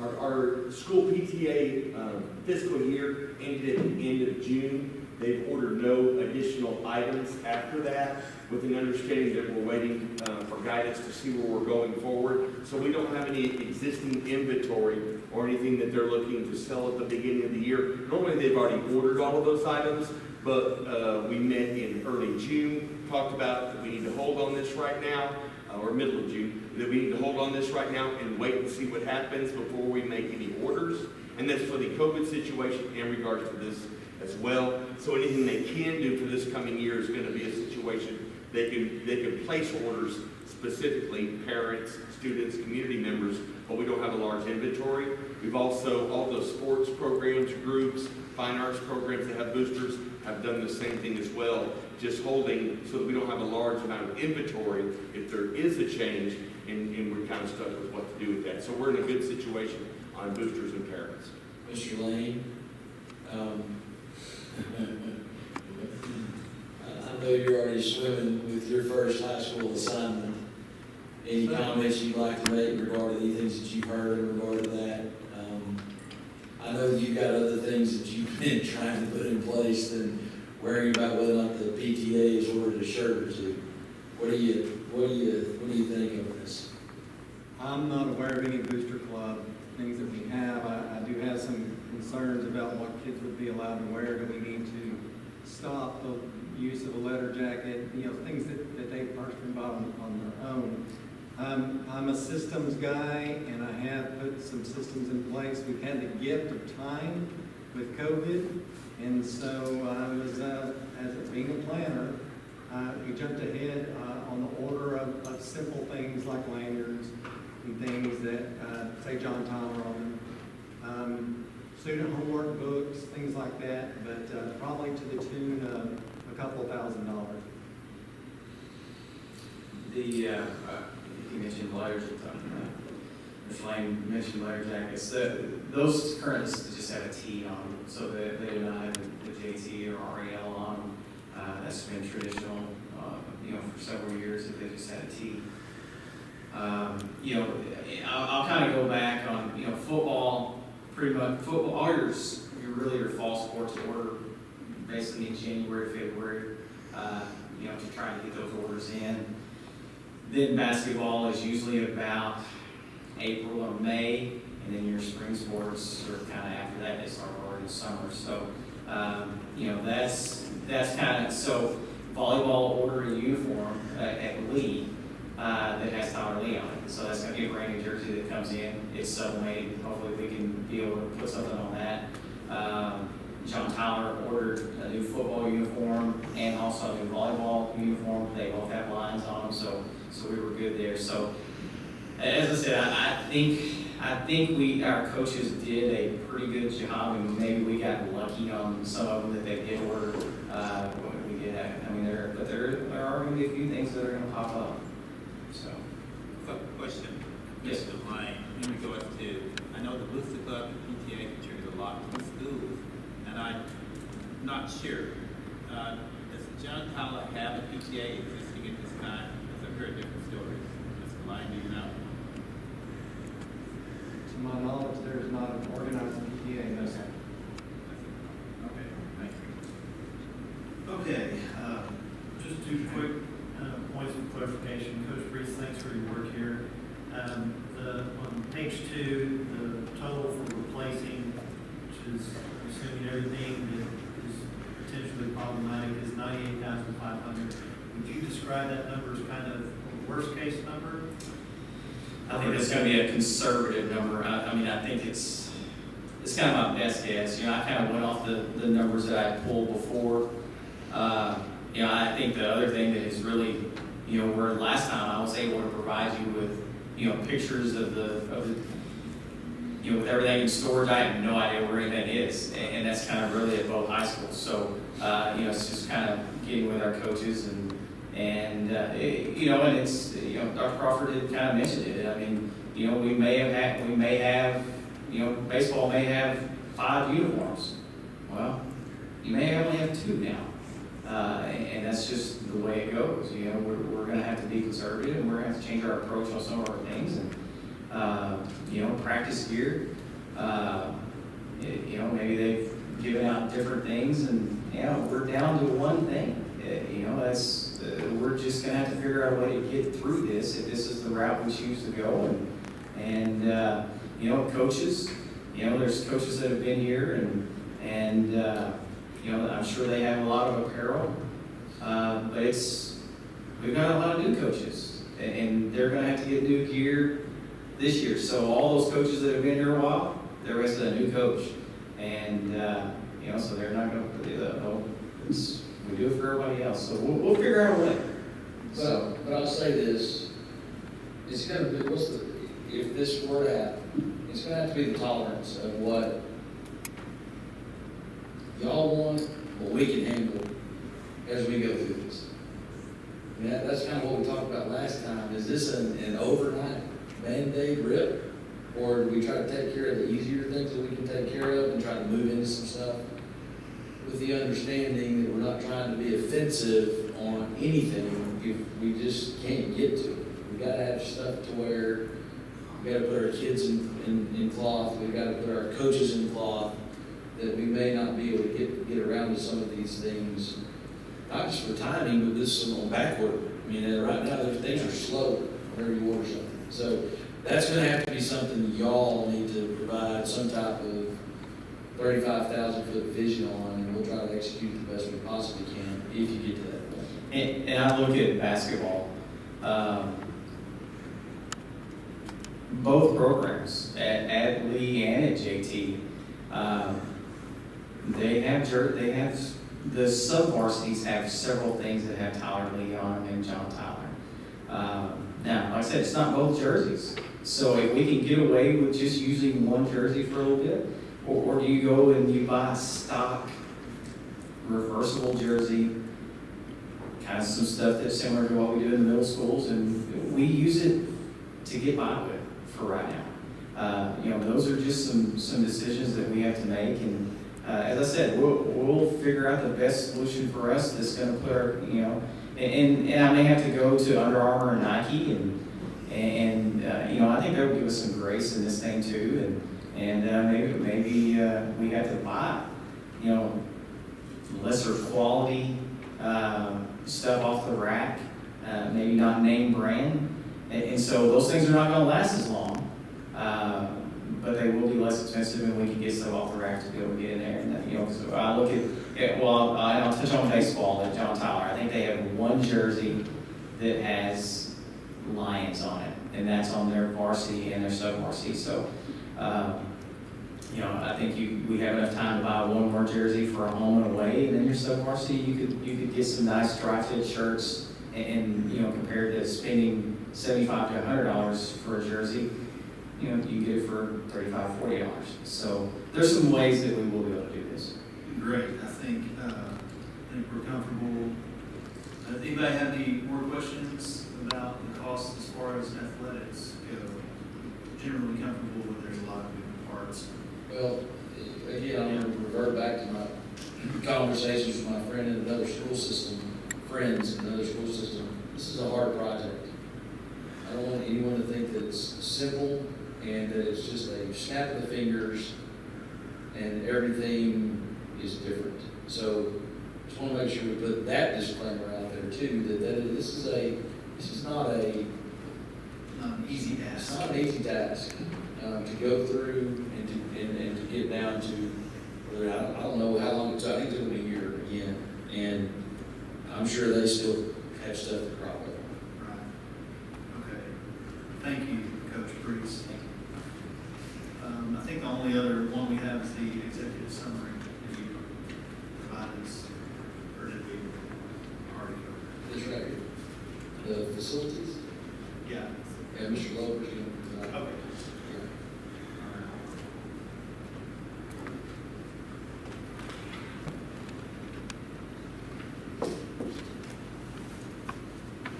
Thank you, Dr. Crawford, and good evening, trustees. Before you have an executive summary, and my hope is that I can make you understand this. We actually challenged our architects and our construction manager, our WRL, Corrigan Architects, Harris Craig, and to come up with very conservative ways. But I do want to back up, just like the two departments you just heard from, we're in a lot better shape than we were 2 years ago. Even though we were bid and had bid items, we were able to be sensitive to any adjustments that may need to be made at either campus through the submittal process, meaning subcontractors hadn't submitted their actual product as far as what they were going to use. And I'll refer to graphics on the walls that were pre-planned, paint on the varsity gym floors that may have the lettering in it, and other areas in the school that we were able to mitigate and to use alternative methods.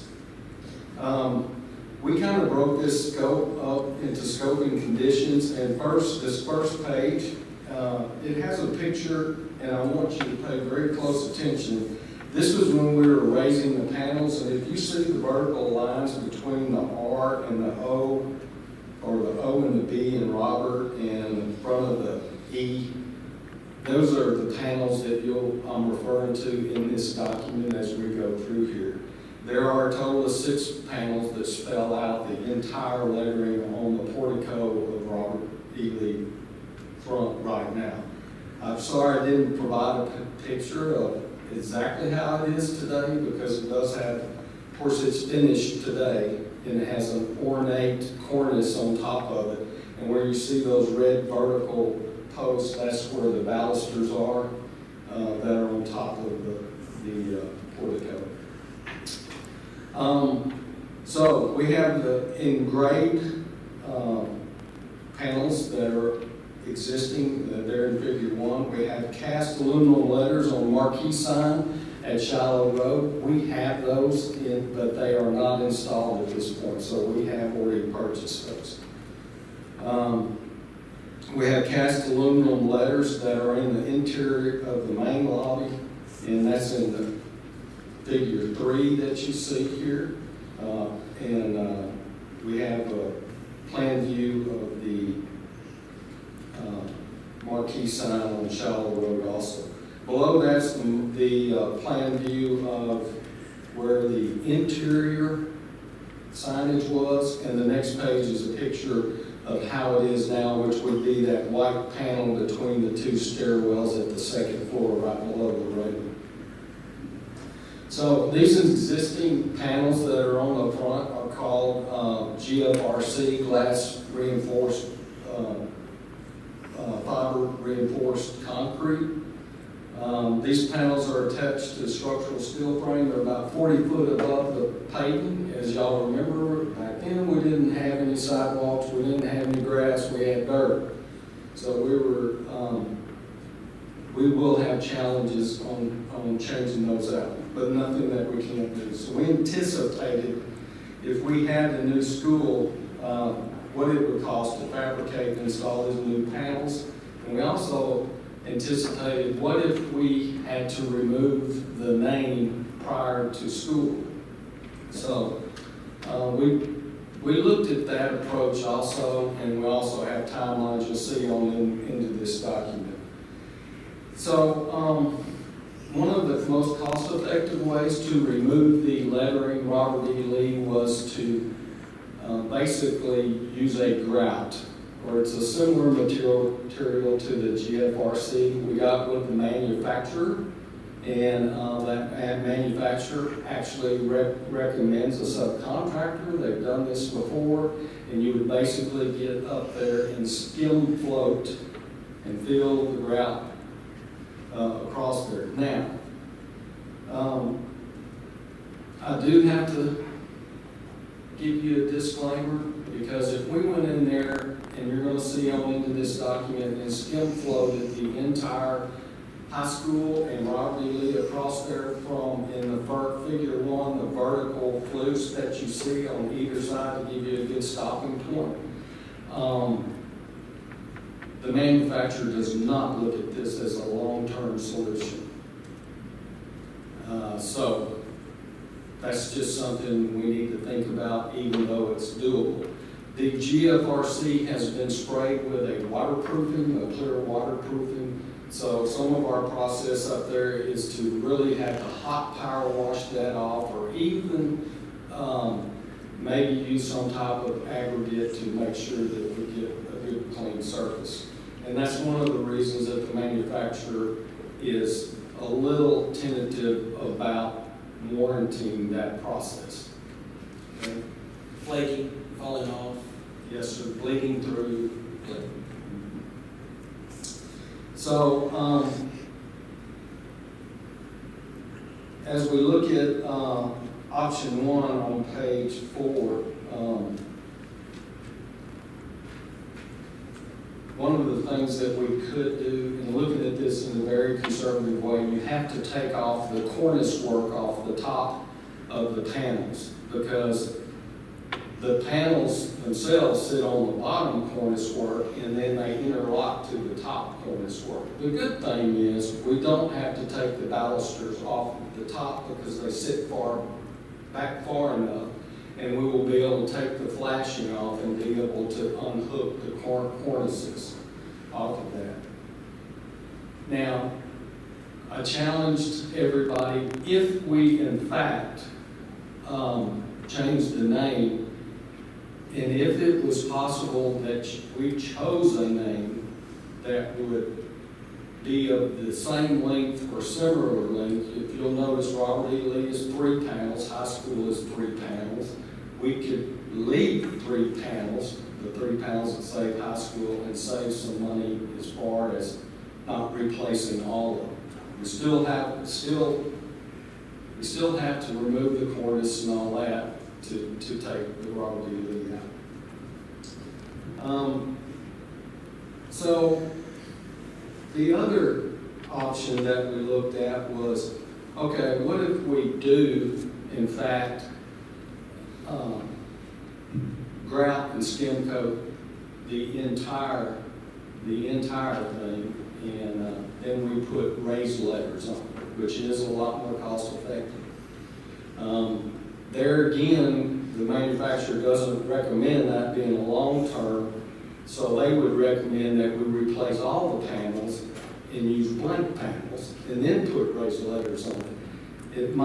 At that point, we didn't even go there, because if we have to take them off and replace them, why not go back with the engraved letters? And besides, the entire rest of the campus at the dining hall, the media center, and all that, we felt like that we would be jeopardizing the integrity of the aesthetics and the classical look of the rest of the campus. Theatre, yes, sir. Theatre. Dining hall, media center, and theatre. So, below all that is what you have. So phase 1, to infill the existing signage at Robert E. Lee, if we just did 3 panels, would be $9,000. Now, that's assuming that you want to even infill those, or if we wait till, and if the name is changed, till we build 3 new panels, and we can live with that being up there till that time. Just an option. Or it's $13,000 to do all 6 panels with letters.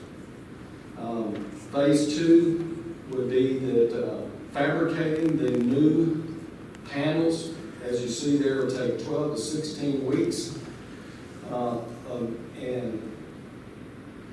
When the new name is selected and we're approved to move forward, in 3 to 4 weeks for installation after the panels.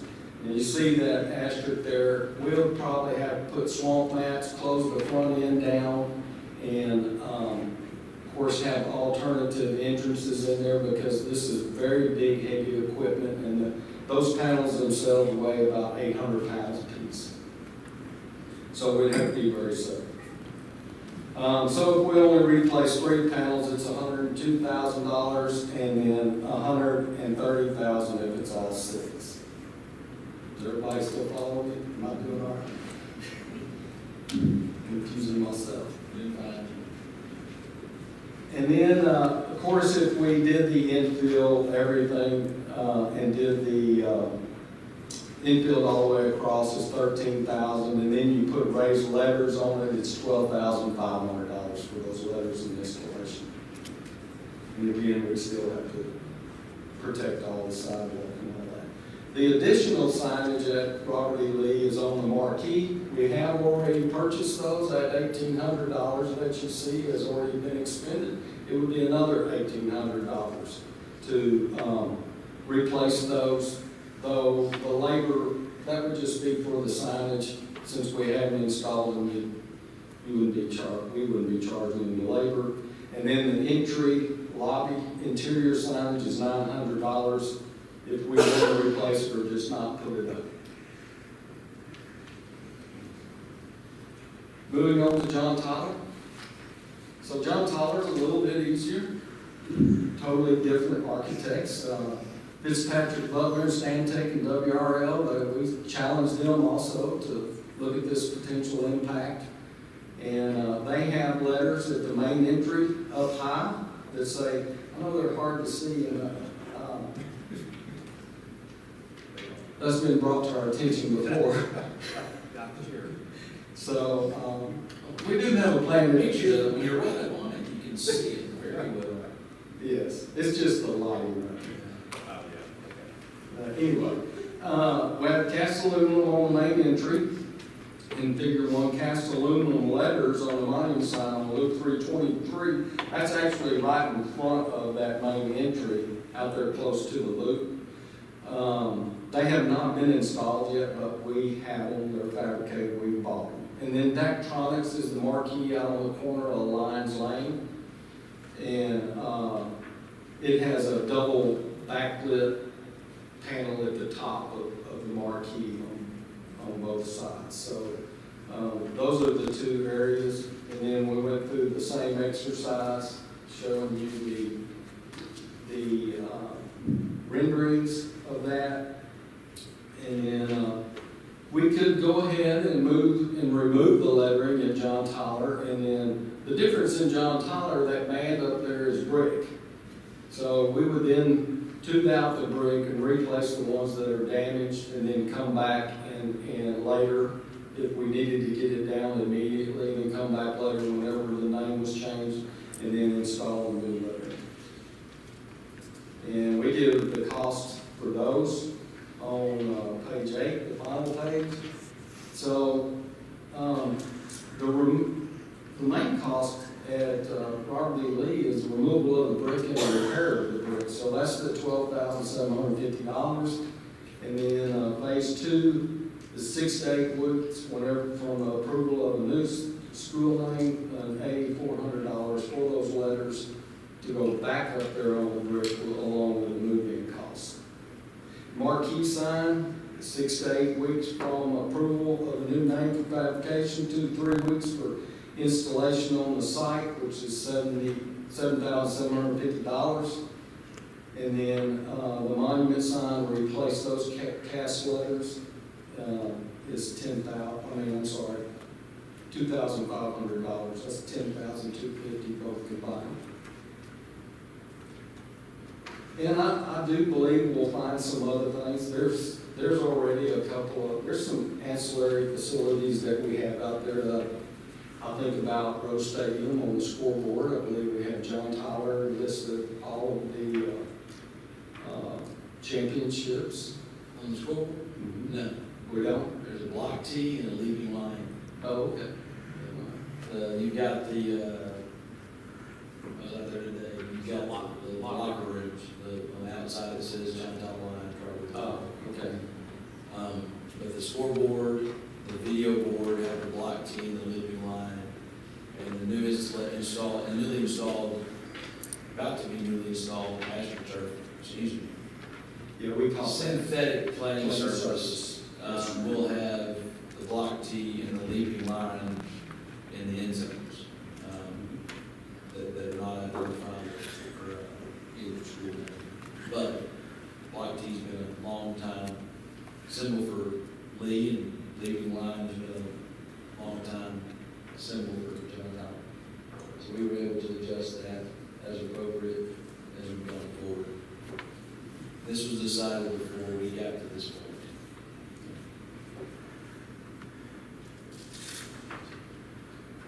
One more thing on facilities that we'll need some guidance on.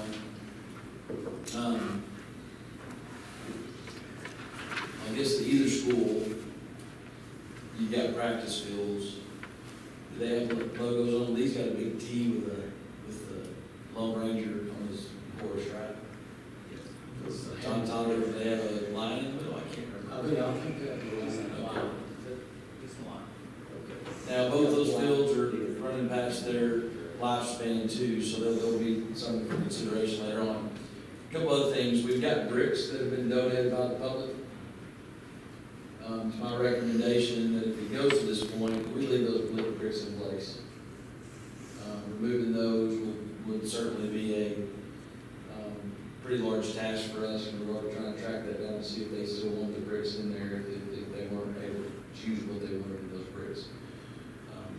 Obviously, we do have some mechanisms in place to make sure things that are offered in those bricks around the flagpoles and the memorials are appropriate. The foundation helps us with that. We're very appreciative of that. The other things, plaques, you know, John Tyler, I can't remember how far back he goes, but we transferred the plaques of the war dead. Back to World War I? It's World War. World War from Tyler High. Up to Vietnam, I believe. That's always been there, along with a memoriam of the fire. That's correct. Correct? Correct. And those are scheduled to be put in either side of the flagpoles over there as well. We do have the name of the school on.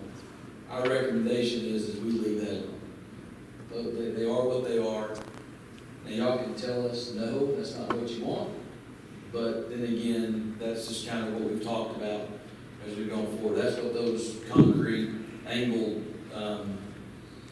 walls, for lack of a better term, right there on the other side of the flagpole at JT were designed for. At Lee, you have each service branch has engraved on there the war dead from Lee. Is that correct? That's correct. Is there anything else over there? I think this has the shield or symbol of that branch of service. They do, and around the flagpole, we have the Robert E. Lee name around on the marble because we're able to utilize the existing flagpole and memorial that came from what was the existing courtyard. Are you able to go back in and engrave anything else on that? I guess you can, because you can engrave those as well. Yes, correct? Yes. I think it's current too, as far as, I think, didn't we have one student in 2018? Yes, tragically, yes. But at the base, I guess, does it go around the entire? No, it's only about this big. It just goes around the flagpole itself. Okay. That'd be something we would need a conversation about. Okay, does anybody have any questions for Mr. Loper? I have a question regarding the bond. The bond? The bond for the building of these schools. What can that money be utilized for? In general? So I'll have to refer back to the referendum, so I believe, you know, I don't recall exactly how it was worded. That was renovations and additions to those schools. Okay. Okay. Mr. Wilbur, just one question. If I remember correctly, when we were originally planning the front of signage for Lee, and it was gonna be cast down, the number was $460-something thousand last time. That's a very good point. I'm glad you brought that up because, like I mentioned, before submittals and post-bid addendums and DE items, value engineering, we were able to do that, which in fact affected the structure, meaning the GFRC is a lot lighter than cast stone. And that is, that's a very good point. So that's another way that we were able to save money, not only just for that, but all the way around the campus.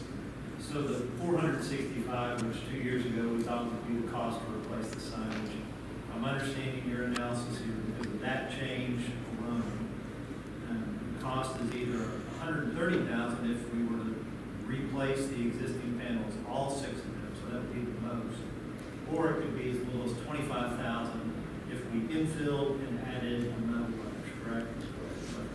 Thank you very much. What is Three Lakes? Is it, it's GFRC? It is GFRC, yes, sir. No. Any other questions from Mr. Just a comment. The lettering on John Tyler, we would like to replace that anyway if the name didn't change. Yes, sir. Just can't see it, I'm sorry. I know. Well, just for your information, if we end up changing it, I think we're gonna go to a different color. Okay. So by my total for everything, this is, and there's obviously variables in there. It's $330K plus or minus for both schools. That's everything, and obviously it's not exact. And we've established that with athletics, there are multiple variables, and it's hard to get a number on, but we do appreciate y'all's efforts, and that does help clarify some of the costs associated with those potential adjustments to the names. Does anybody else have any questions or comments for Mr. Loper or anybody else regarding costs? I would like to just make a comment in regards to the projects in general in schools. I think you've done an excellent job on most of those projects. In the aspect that, from my understanding, we've been able to save money on each one of the bonds that we voted. So I think that you're doing an excellent job in that regard. So say thank you. Thank you very much. I have a great team. And I think everybody here would definitely be interested in the most cost-effective way to go through this process. And we can look at those ways if it's decided, you know, as we move forward. But thank you for y'all's reports on that. Okay. The other parts of our agenda item are discussion about this topic. And I'll go ahead and open up the floor to anybody who might have anything to say regarding this specific topic. You guys can jump in there whenever you want. I'm not scared, I can be brief. So almost 3 years ago, I sat here and I said 3 things that we needed to move to a vote and act swiftly and deliberately, that the process needed to be board-driven because it's our responsibility, and that we needed to address policy changes. I also said that we had an opportunity to be leaders and be an example of how to work positively through these issues. It wasn't my idea then, and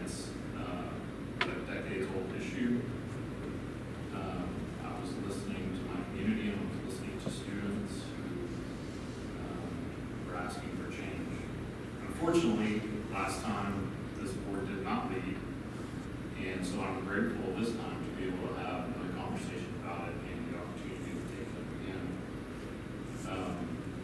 Thankfully, that lack of action then, though, has created and empowered some student leaders outside who have showed up meeting after meeting in 2018 and continue to show up in the midst of a pandemic. Students who've learned a lot about community organizing and their role in our political process. And I have always said that our success should be measured by civic responsibility and participation of our students. And if that were to be true, then this meeting and these student leaders are serving as our final exam. We should keep in mind, though, that we're talking about changing names, and we aren't talking yet about next steps, like being creative and finding ways to correct inequalities and disparities that still exist in our schools. Student achievement shouldn't be determined by zip code, and until that's no longer true, we still have more work to do. The road that we have ahead of us is long, but I'm committed to making positive change when we see injustice and inequality. And we need to remove the walls that divide us, and tonight's hopeful vote is critical to set in motion our community's healing. Changing the names was right 50 years ago, it was right 2 years ago, and it's right still today. I'm still in favor of us voting, of us driving the naming process, and of us adopting necessary policy change. Thank you, Mr. Martinez. I also would like to have a comment. We've heard what everyone has said and everyone's feelings, especially in our districts. The threats of you're going to fire you, the taxing thing, and I've been black all my life. And so if you have not had that experience of being talked about, I'm a child of segregation and integration. I've been in Tyler ISD all of my life as a teacher. I've worked at a school where I've been the only African American for 10 years. And so it is a change is needed. And if you have never been the recipient of hate, if you've never been the recipient of going for a job interview and you know you're qualified, you know your job. I know that I was and still am a good teacher, and to be criticized or to be evaluated because of the color of your skin, not because of what I am capable of doing. If you don't know those things, if you haven't experienced it, you can't tell me about it. So it's an experience that I've experienced myself. And so this is a new generation. I don't like the fact that people are saying that outsiders are coming in. The African American community in Tyler has a mind of their own. We don't need outsiders to come in to tell us what to do when what to do is right. I represent the people in my area, and I want to represent them well. And it's a tough conversation, but it's a conversation that has to have. We have the Bible thrown at us, but the Bible also says there's a time and season for everything, and this is that time and season. Thank you, Ms. Atkins. I would like to have a prepared statement, and it's not nearly as long as it was the last. As many of you know, my personal pictures have been accessed, mocked, and at times altered in order to cast a false light on me and my family. These comments are both hurtful and painful.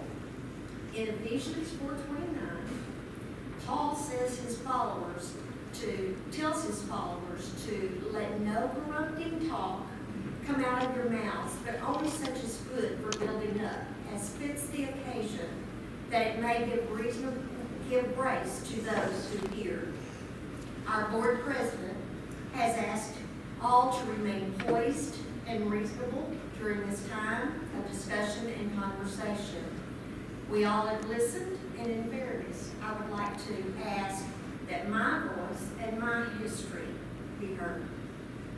As a history teacher, I love learning about the past. And out of that passion for history, around 3 decades ago, ago, my husband and I participated in historical reenacting. It's a hobby, an educational and entertainment activity in which we honor the soldier. And in the Civil War, we honor both Federal and Confederate soldiers. After research of the original events, battles are reenacted as closely to the historical scenario as possible. It is a pastime that is enjoyed by both the actors and the audience. Over those years, we traveled to battlefield sites, taking part as soldier and civilian from either the North or the South, as the event required in order to present as close to an authentic impression as possible. The wedding happened during one of these reenactments, and both sides were represented. I have ancestors who fought for the Union, as well as some who fought for the Confederacy during the Civil War. As the daughter of a former prisoner of war and the wife of a retired decorated combat veteran, I honor the soldier, those who would lay down their life in service to their country. As an educator, I encourage you to not take everything you read on social media as fact. In this day and time, there's a lot of misinformation floating around. Even so-called unbiased reporters tweet their opinions on situations, events, and history. Instead, I encourage you to not jump to conclusions. Do your own impartial research into historical events and seek the knowledge, seek true knowledge. There's no such thing as a right side of history. We're all a part of the same history, and together we need to learn and grow from it. We need not to run from our history, but teach it in a way that helps us understand who we are today so that we can work together for a better tomorrow. As a board member, I want you to know that I hear you, all of you, and the wide range of opinions on the matter before us. Changing the name of the school alone will not change the hearts of people. I believe there's a much bigger conversation to be had on race relations in our schools, our churches, our homes, our communities, and our nation. The members of this board are elected to guide and direct in the best interest of the district as a whole and its students. Our job is to focus on successful student outcomes for all students, and that is where our focus needs to return. Thank you for listening to me. Thank you, Trish.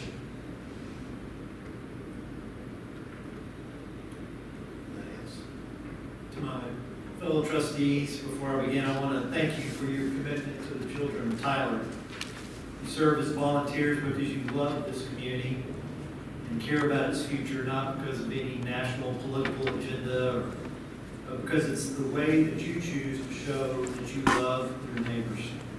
You listen to our community well. You take the role of steward of Tyler ISD seriously. So for your sake, I will try to be brief tonight, which for a preacher is hard. To those watching online or listening outside, welcome back. It's been 2 years since this board addressed the issue of names of our schools. Since that time, we've raised our overall accountability rating to an 85, set new records for college and career readiness, made progress on the achievement gap, outscored our local private schools on most of our AP tests, we lowered the tax rate, and we're building 2 new beautiful schools on time and within budget. And in the span of a couple of weeks last year, we quickly pivoted to teach and care for students in the middle of a global pandemic. We've been busy. When this issue was brought to us again, I went back and read everything I said in our previous meetings, and I believe today what I believed then. Happy to share those offline with anyone who is new to this debate, who's forgotten my position, or is curious as to how I came to that position. But quickly, that means I still believe that schools are different than statues and street names because we compel a student to attend school based on where they live, We asked them to identify with the school, literally wearing the name of the school on their uniforms. They take that name with them in their memories, in their yearbooks, on their diplomas. So I understand why people care about the name of the school.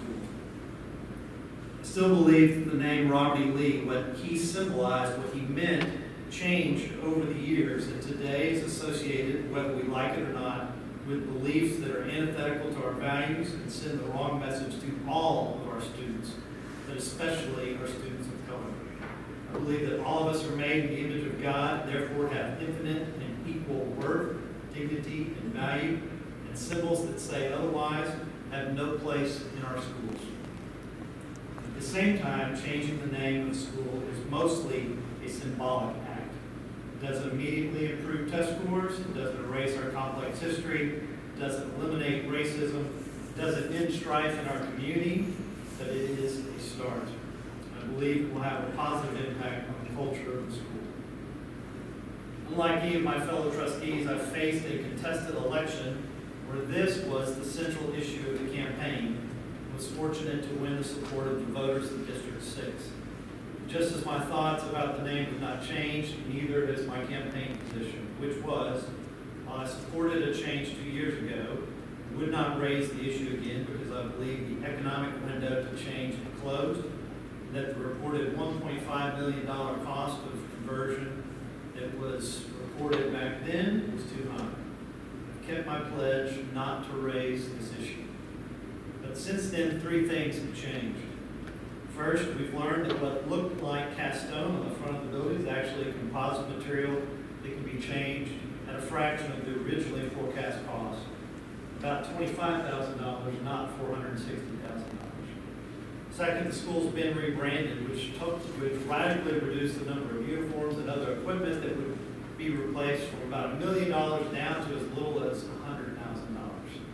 This reduces the cost of conversion for a single school from as much as $1.5 million down to as little as $125,000 or lower. It's about a 92% reduction from the prior estimate.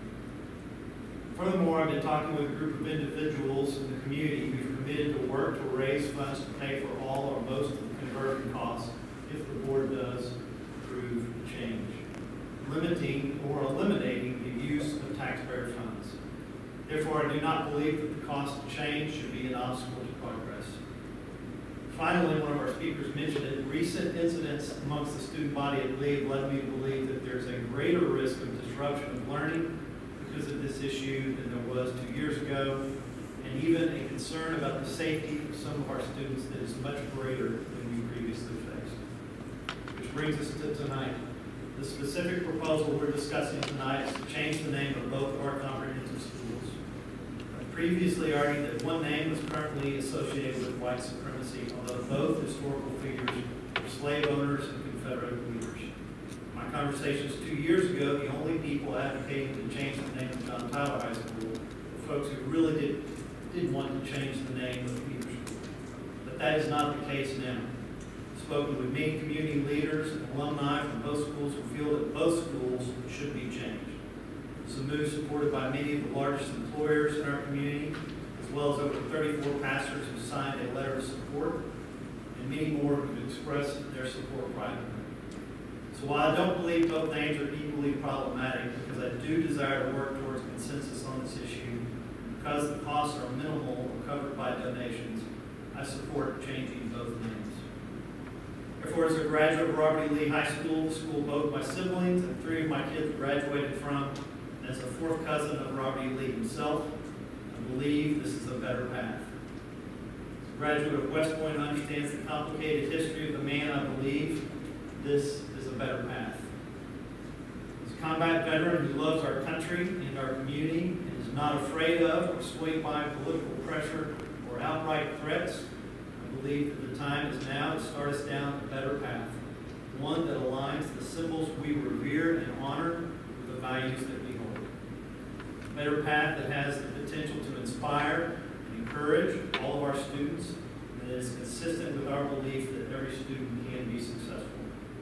I look forward to walking down this better path with members of this board, the administration, as as well as many of the great people in our community who care deeply about its future and will continue to work to provide the best possible education for the children of New Trier. Thank you, Reverend Hager. That leaves artist name.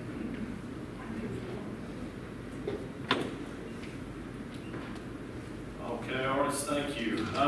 First off, I do want to thank all of the people who have called, texted, emailed, written letters. People are still writing letters, some are. And that stopped me on the street.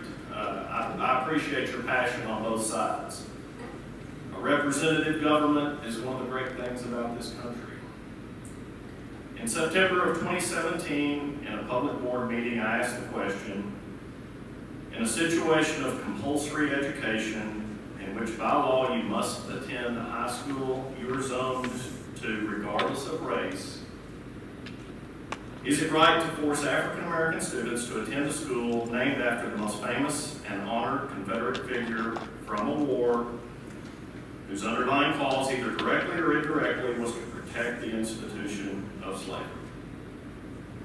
I hope then that leadership from both the white and the black community could sit down and listen to each other's thoughts on the issue and come to a resolution about the name of our high schools. That never happened in that process, and in my words from 2018, it seemed more tied to a liberal progressive movement than a genuine community discussion about a name. Because of this, I felt like a change would do more harm for the district than it would benefit. As I said then, there's a time for everything, and in my opinion, that wasn't the time. Now, I have a lot of wonderful memories of Lee, as do thousands of others, and thousands do at John Tyler as well. It is these times and memories that are the hardest to let go of. Not the name of the man. As I said before, if there is a way to preserve the legacy of the graduates of Robert E. Lee and John Tyler through this process, I think most reasonable people would go along with it. I pulled out my old senior yearbook this morning and was reminded that 2 of our 3 class favorites in 1988 were African American. Reminds you the population of our school at that time was 80 to 85% white. We had a wonderful student body that loved each other regardless of color. In fact, our homecoming king and Mr. Robert E. Lee, Corey Mayfield, was African American. So when I hear our school get attacked as a racist school from the beginning of the history of time, it bothers me, because that wasn't what I experienced.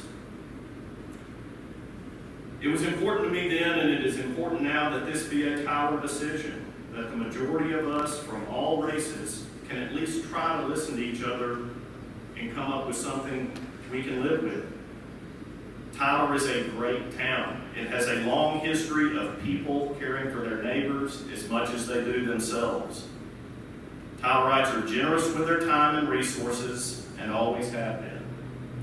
Don't let anyone convince you otherwise. I do want to thank most of you involved in this process this time around for letting us and the community work through it without turning it into a political circus. I understand the passion on both sides, especially in the climate we are in. I do want to, however, remind those of you who seem surprised or particularly outraged that this item has appeared on the agenda again, that it only takes one member to put an item on an agenda, and all 5 of us that have been on the board as senior members are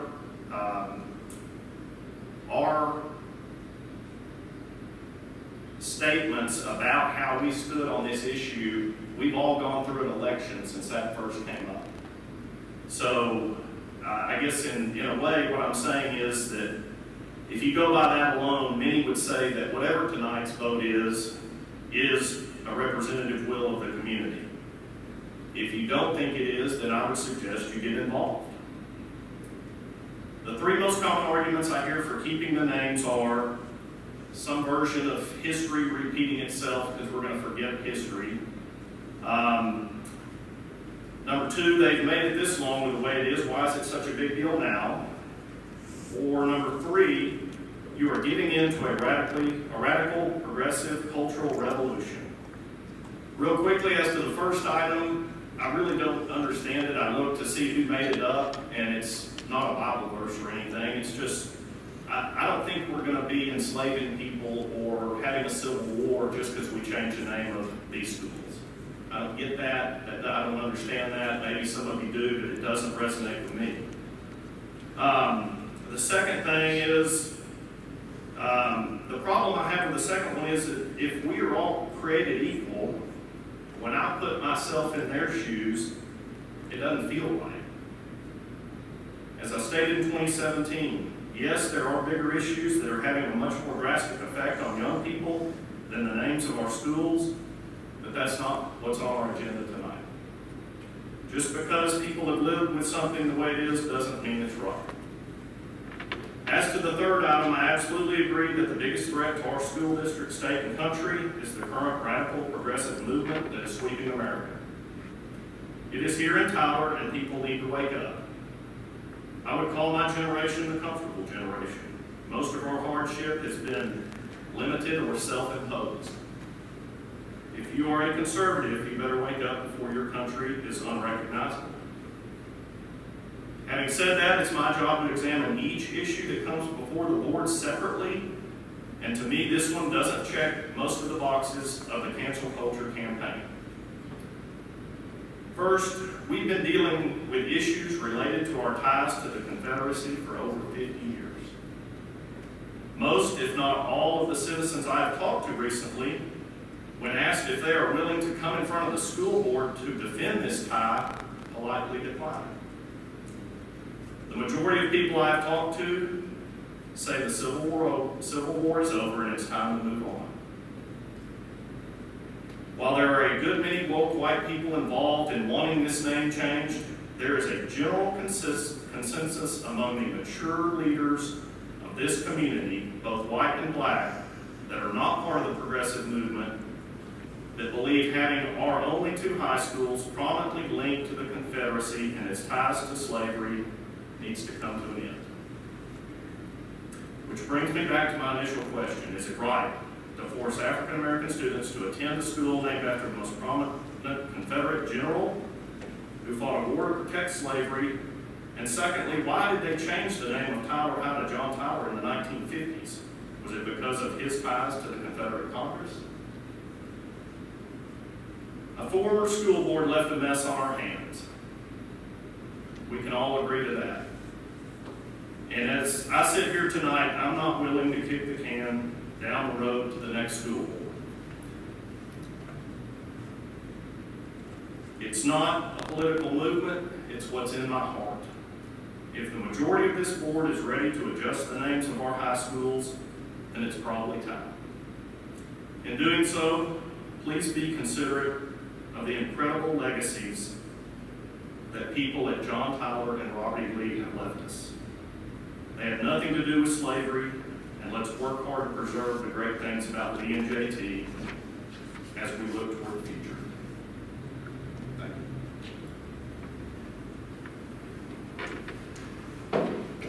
Thank you, Mr. Burfield.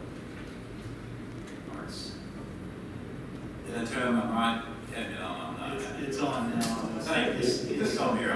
Well, we're not call it out. Anyway, my statement is not nearly as long. I have been here as long as y'all have. And I did prepare a statement in the aspect that I would not talk too long and say some things that I may regret later on.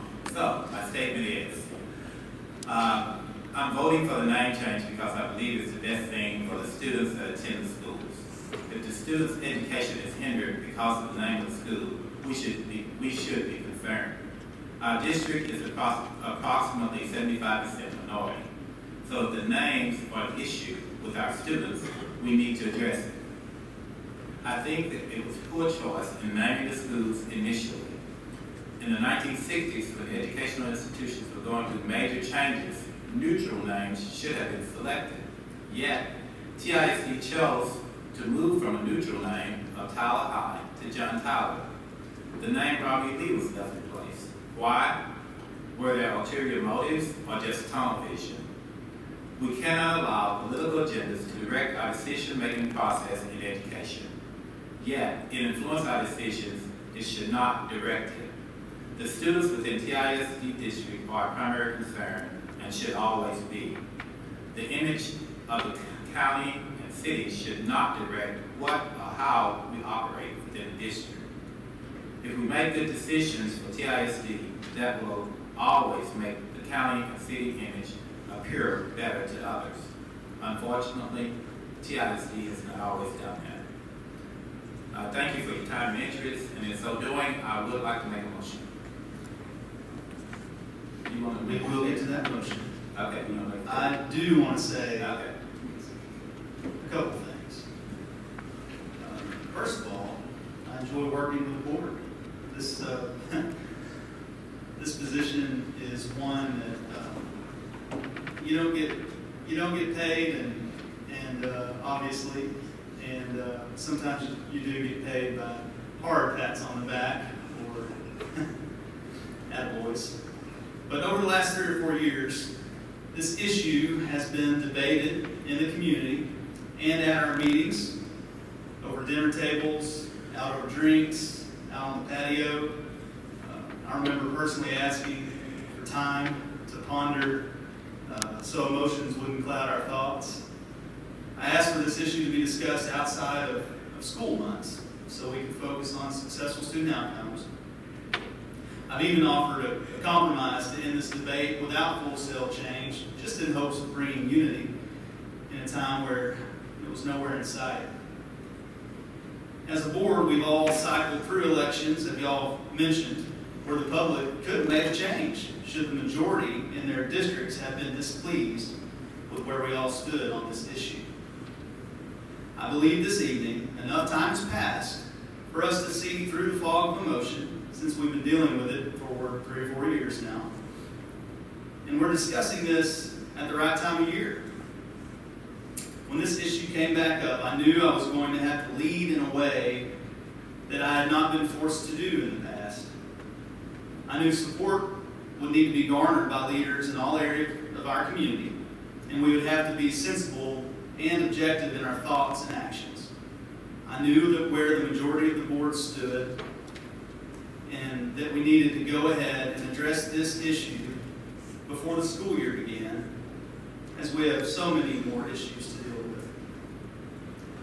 So tonight, after many conversations with those whom I respect and I admire, my eyes are very clear on this.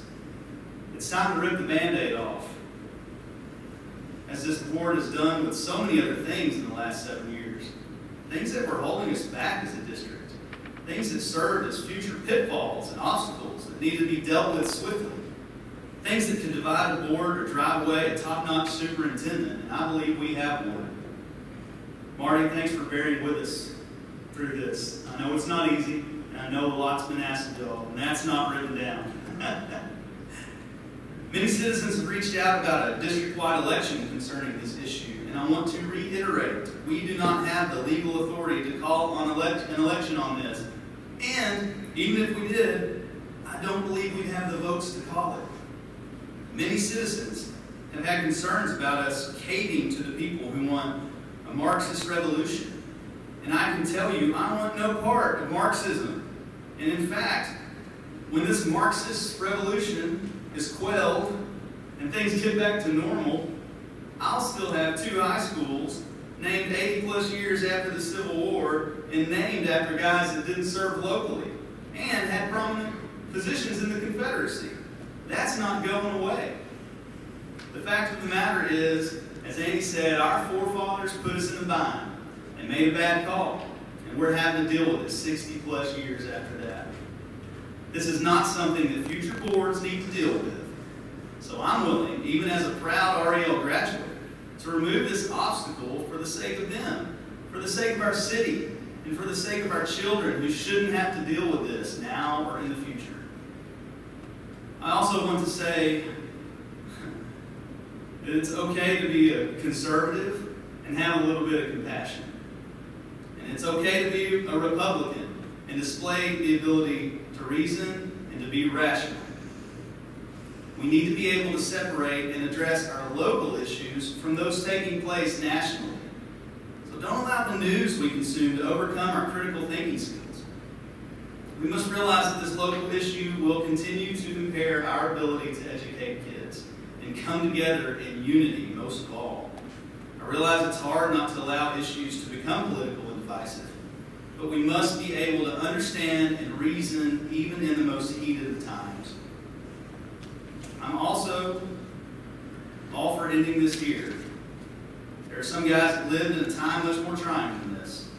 They fought in a war that tore our nation apart and ultimately came back home and rebuilt, serving in prominent roles in the community and the state of Texas. And I believe that local service after that should be commended. And there's danger, as one of our speakers put it, in applying modern standards to times that we didn't live in. Extremism will ultimately consume and ruin this country and community if we're not careful. So many of my Christian brothers and sisters are focused so much on race that they're having a hard time showing grace. And grace must be liberally given if peace is to be achieved. And I believe it's time for a lot of people on both sides of this issue to lay down your swords. If you're a proud RAL or John Tyler grad listening to this tonight, it's okay to have a bit of sorrow in your heart about this. I get it. Nobody wants to have a place that so many memories were made to be taken away. But those memories will always be there. The dances, the teachers, the parties, the friends, and for some, championships. And that pride stems from your accomplishments and accolades you received while you were there. I'll always be a proud graduate of the class of '99 for Robert E. Lee, full of leaders and people of all walks of life, good friends. It's not the school name I'm proud of, it's the people and the memories associated therewith. And it's not our fault those schools received those names, but I believe it's our obligation to address them tonight. The term legacy has been used during many comments over the last few years, and I can't help but imagine new schools with new legacies. Lastly, I realize that this truly has a minimal impact on student outcomes. Where we're at right now as a society is concerning to me, but by handling this issue, it gives us one less distraction to deal with so we can teach individual accountability and owning your actions and taking constructive criticism without folding, along with numerous other issues that truly do impact our ability to educate kids. So let's act now on this so we can get back to focusing to successful student outcomes. That being said, I will open the floor up for a motion on adjusting the names of Robert Lee High School and John Tyler High School. Mr. Chair. Mr. Chair, I move that we change the names of John Tyler and Robert Lee High Schools, and including the associated costs. Okay. Motion has been made to change the names of Robert E. Lee and John Tyler High School. I'll second. Mr. Martinez, you have a second. All in favor, say aye. Aye. All opposed? Motion carries 7-0. And we will now discuss a possible process to identify and choose the names. We do have a policy on this that we have submitted and we're going to go over as a first reading. Marty, do you want to unpack that policy or highlight some of that? Yes, sir. Okay. To your packet, it was also released, obviously, with the day of the agenda as a first reading. For those of y'all that don't know, that are out there watching or listening in public, it's the process of this school board. It's not state law, but it's the process of this school board has been for the last 15 plus years to have a first reading of policy as presented to the board. The board reviews that policy. Any adjustments or concerns are then relayed to the administration to write those down. And then when we get to the next board meeting, which is actually on Monday night, That policy is considered as a second reading and acted upon by the board. Any changes or notations made before they actually vote on it. So tonight we have a revision to policy CW local. Worked on this a week or so ago when we knew we were going to have a special call meeting. Much appreciation to John M. Hardy. Sorry, mask got me, John. Wasn't expecting that much turnaround. Along with Mr. Washman, the board president. So I'm just going to go through the changes that we made and the additions that we made, and y'all can have a conversation about that if so desired. The first part of it is in naming, renaming, or modifying the name of any school building or other facility in the district, the following guidelines shall be used. We struck through the first two items on the existing CW local. Struck through a facility may be named after a person who has served the district or the community. 2, a facility may be named after any local, state, or national heroic figure. The thoughts behind that administratively, and of course it takes a board vote to approve this, but the administrative recommendation on this is to not name schools after people. We're all imperfect. I'm not going to participate in any speeches or anything. Y'all gave fabulous comments, all 7 of you. But certainly this is something that's been pretty divisive and something that's been very concerning for y'all. It's taken a lot of your time, it's taken a lot of the school system and the administration's time as we go forward. Hopefully, that those two things stricken from the policy could potentially allow for some relief on that. New to this policy is a school facility may be named after any patriotic belief, principled ideals, values, desired qualities, or aspired outcomes for district students or the community. Number 4 remains, with a small adjustment, a facility may be named after any local, state, or national geographic area, landmark, or physical attribute. We did leave room of a new portion of the policy, number 5, that if we do want to, if the board and the community do want to recognize individuals in the community, that portions of school facilities would be available for that through a process. A portion of a school facility may be named after a person who has served the district or community directly. Such portions of school facilities may include, but not limited to, theaters, gymnasiums, fields, libraries, halls, or corridors, or other sub-areas of the school facility. Think Earl Campbell Field at Christus Trinity Mother Frances Rowe Stadium.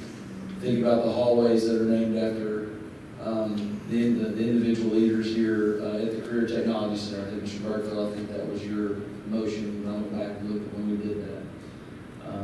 Think of our gymnasiums, Al Harris. Think of our theater. Martin Hill Edwards and John Tyler, we're going to open up here pretty soon. Think of Bill and Ann Coleman Gymnasium at Three Lakes Middle School. There's certainly room in there to honor individuals as we go forward. Number 6, this remains, and is pretty obvious. The board must approve the naming of all facilities. We didn't adjust it, we caught this. Next time you see this facility, we may add this paragraph here to number 5. It's kind of separate there. It's kind of, it's not confusing. It just needs to probably be tied to that. That a person whose name is considered for a portion of a school facility must have made a significant local contribution to society, education, and the name should lend prestige and status to an institution of learning. I know y'all can all read, but since this is public, I want to go ahead and read all of these if that's okay with y'all. Nominations. This is pretty much the process that's out there with other school systems. It's also the process that we have used whenever we have accepted recommendations from a community member to submit something to the school district. In naming school buildings and educational facilities, administration, on behalf of the board, will accept local community, student, and staff input or suggestions to collect viable names for considerations. Input and suggestions shall be made in writing on a form provided by the district within the designated timeframes established by the district, and will only be accepted for the school facility or portion of the school facility for which names are being solicited by the board. After your vote, the names being solicited by the board this time are the renaming and the adjustments of the names of our 2 high schools, comprehensive high schools. Recommendation process. The superintendent or designee may appoint a selection committee to review all input and suggestions and to ensure that any names presented for board consideration meet the established criteria. The established criteria will be the policy that you adopt. Board decision. The superintendent shall submit to the board in a timely manner no more than 3 recommended names for each school or facility to be named. A list of all submitted input or suggestions will be provided to the board. The responsibility for the final decision in naming a school or facility rests with this board.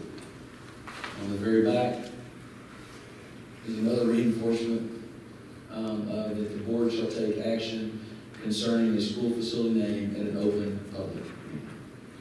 That is the recommended policy adjustment for CW. Okay, and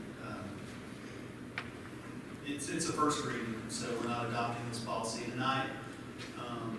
Adjustments can be made to it if we see fit, and the goal would be to go ahead and adopt it Monday night if we, with or without adjustments that we might make. Does anybody have any comments regarding this? I've got a few just since I probably won't be here Monday. I better make them now. You might explain why you're not. Yeah, family vacation. Planned months and months ago before all this. One thing I want to make sure that we are cautious of.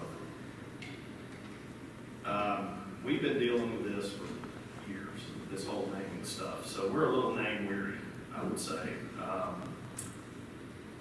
I don't want to see any revenge naming, is my best way to say it.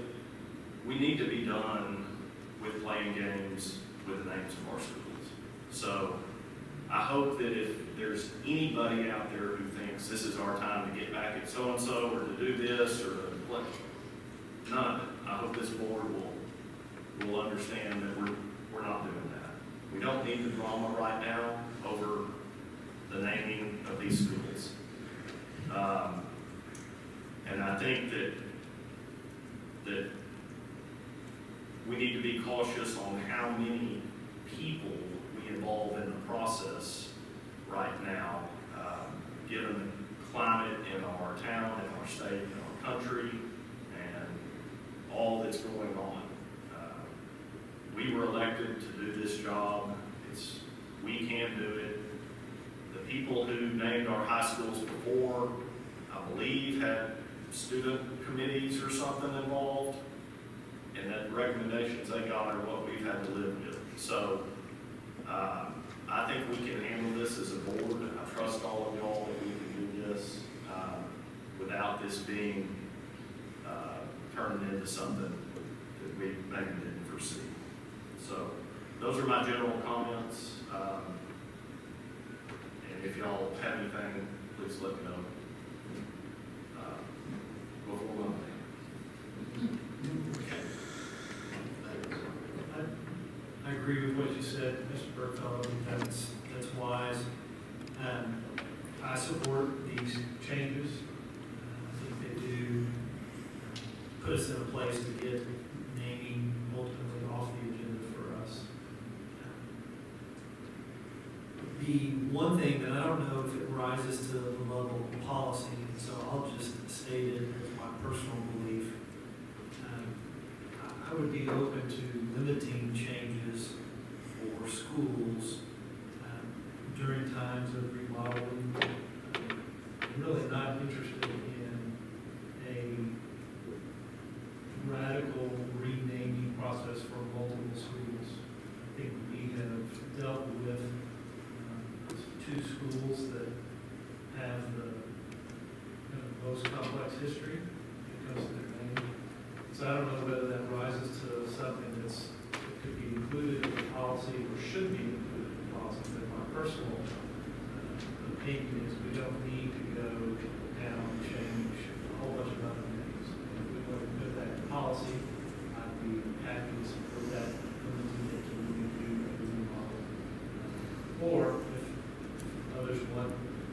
don't think that that rises to the level of policy. I guess that too. My personal position is, I think we've done to proceed. Okay. Thank you, Fritz. Anybody else? Yes, first question is number 3. I was trying to figure out, it says, a school facility may be named after any patriotic belief, principle, idea, values, desire. I was trying to come up with, what's that referring to? I'm not sure what that means. I would just throw out there, something like, liberty. So justice. Sure. Okay. Hey, liberty and justice. Yeah, okay. Another synonym would be virtue. Maybe virtue. Okay. And I think that's another way of saying principled ideals or values. Is virtue. Okay, the only comment, I agree with the policy change. I was just concerned about the recommendation process. I think that as a representative of my community, I think that it's important that I allow individuals that they want to have an opportunity to make that choice in helping to name the schools. So I would like to see maybe representing each one of us, representing a various district, maybe select someone from our districts to serve on the committee, working with our PR person to facilitate this process. And I think that that's because I feel like I'm obligated to involve my community to a certain extent. I listen to them, I make decisions based on the input they give me, and this has been a very controversial issue. I could very well help make that decision, but I prefer to have someone from my district to assist in that process. So that's just my opinion in regards to that process.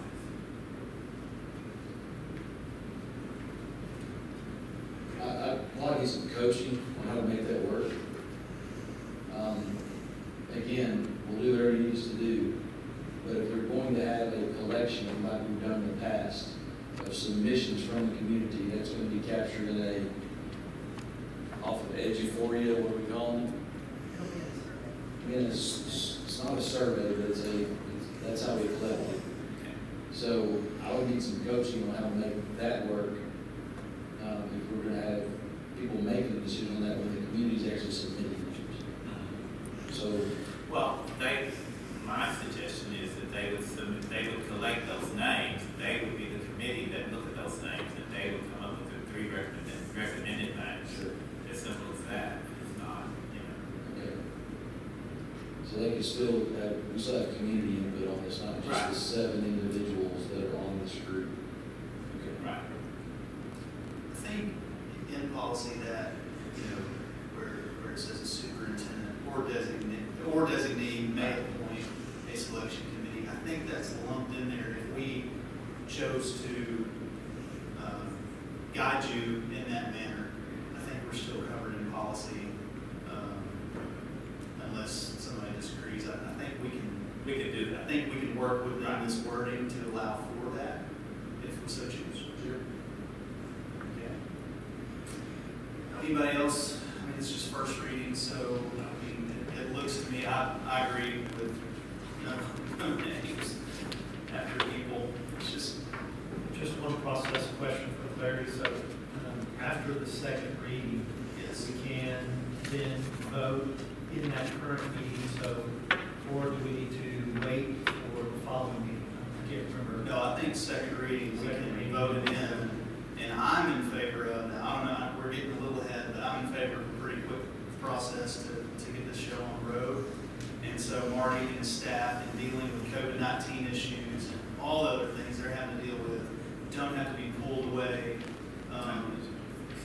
to deal with people vying for, what name they want. So I'm open to, and maybe on Monday we can, or after we can set a time period for those suggestions. And then by the time, sometime in August when we meet, we can have a list of names by then. How about Monday? I'll bring y'all a recommended timeline. That's And perfect. y'all can say yes or no on that. Because your staff is going to be the ones that wrangle a lot of these, and I know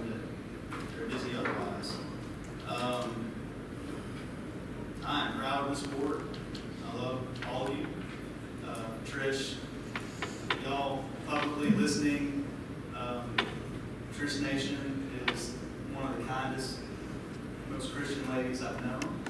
And anybody who says otherwise doesn't know your heart. And I just feel like I need to say that. I appreciate you serving and working as do everybody else. Okay, well, that has been the meeting for the ages. I will go ahead and entertain.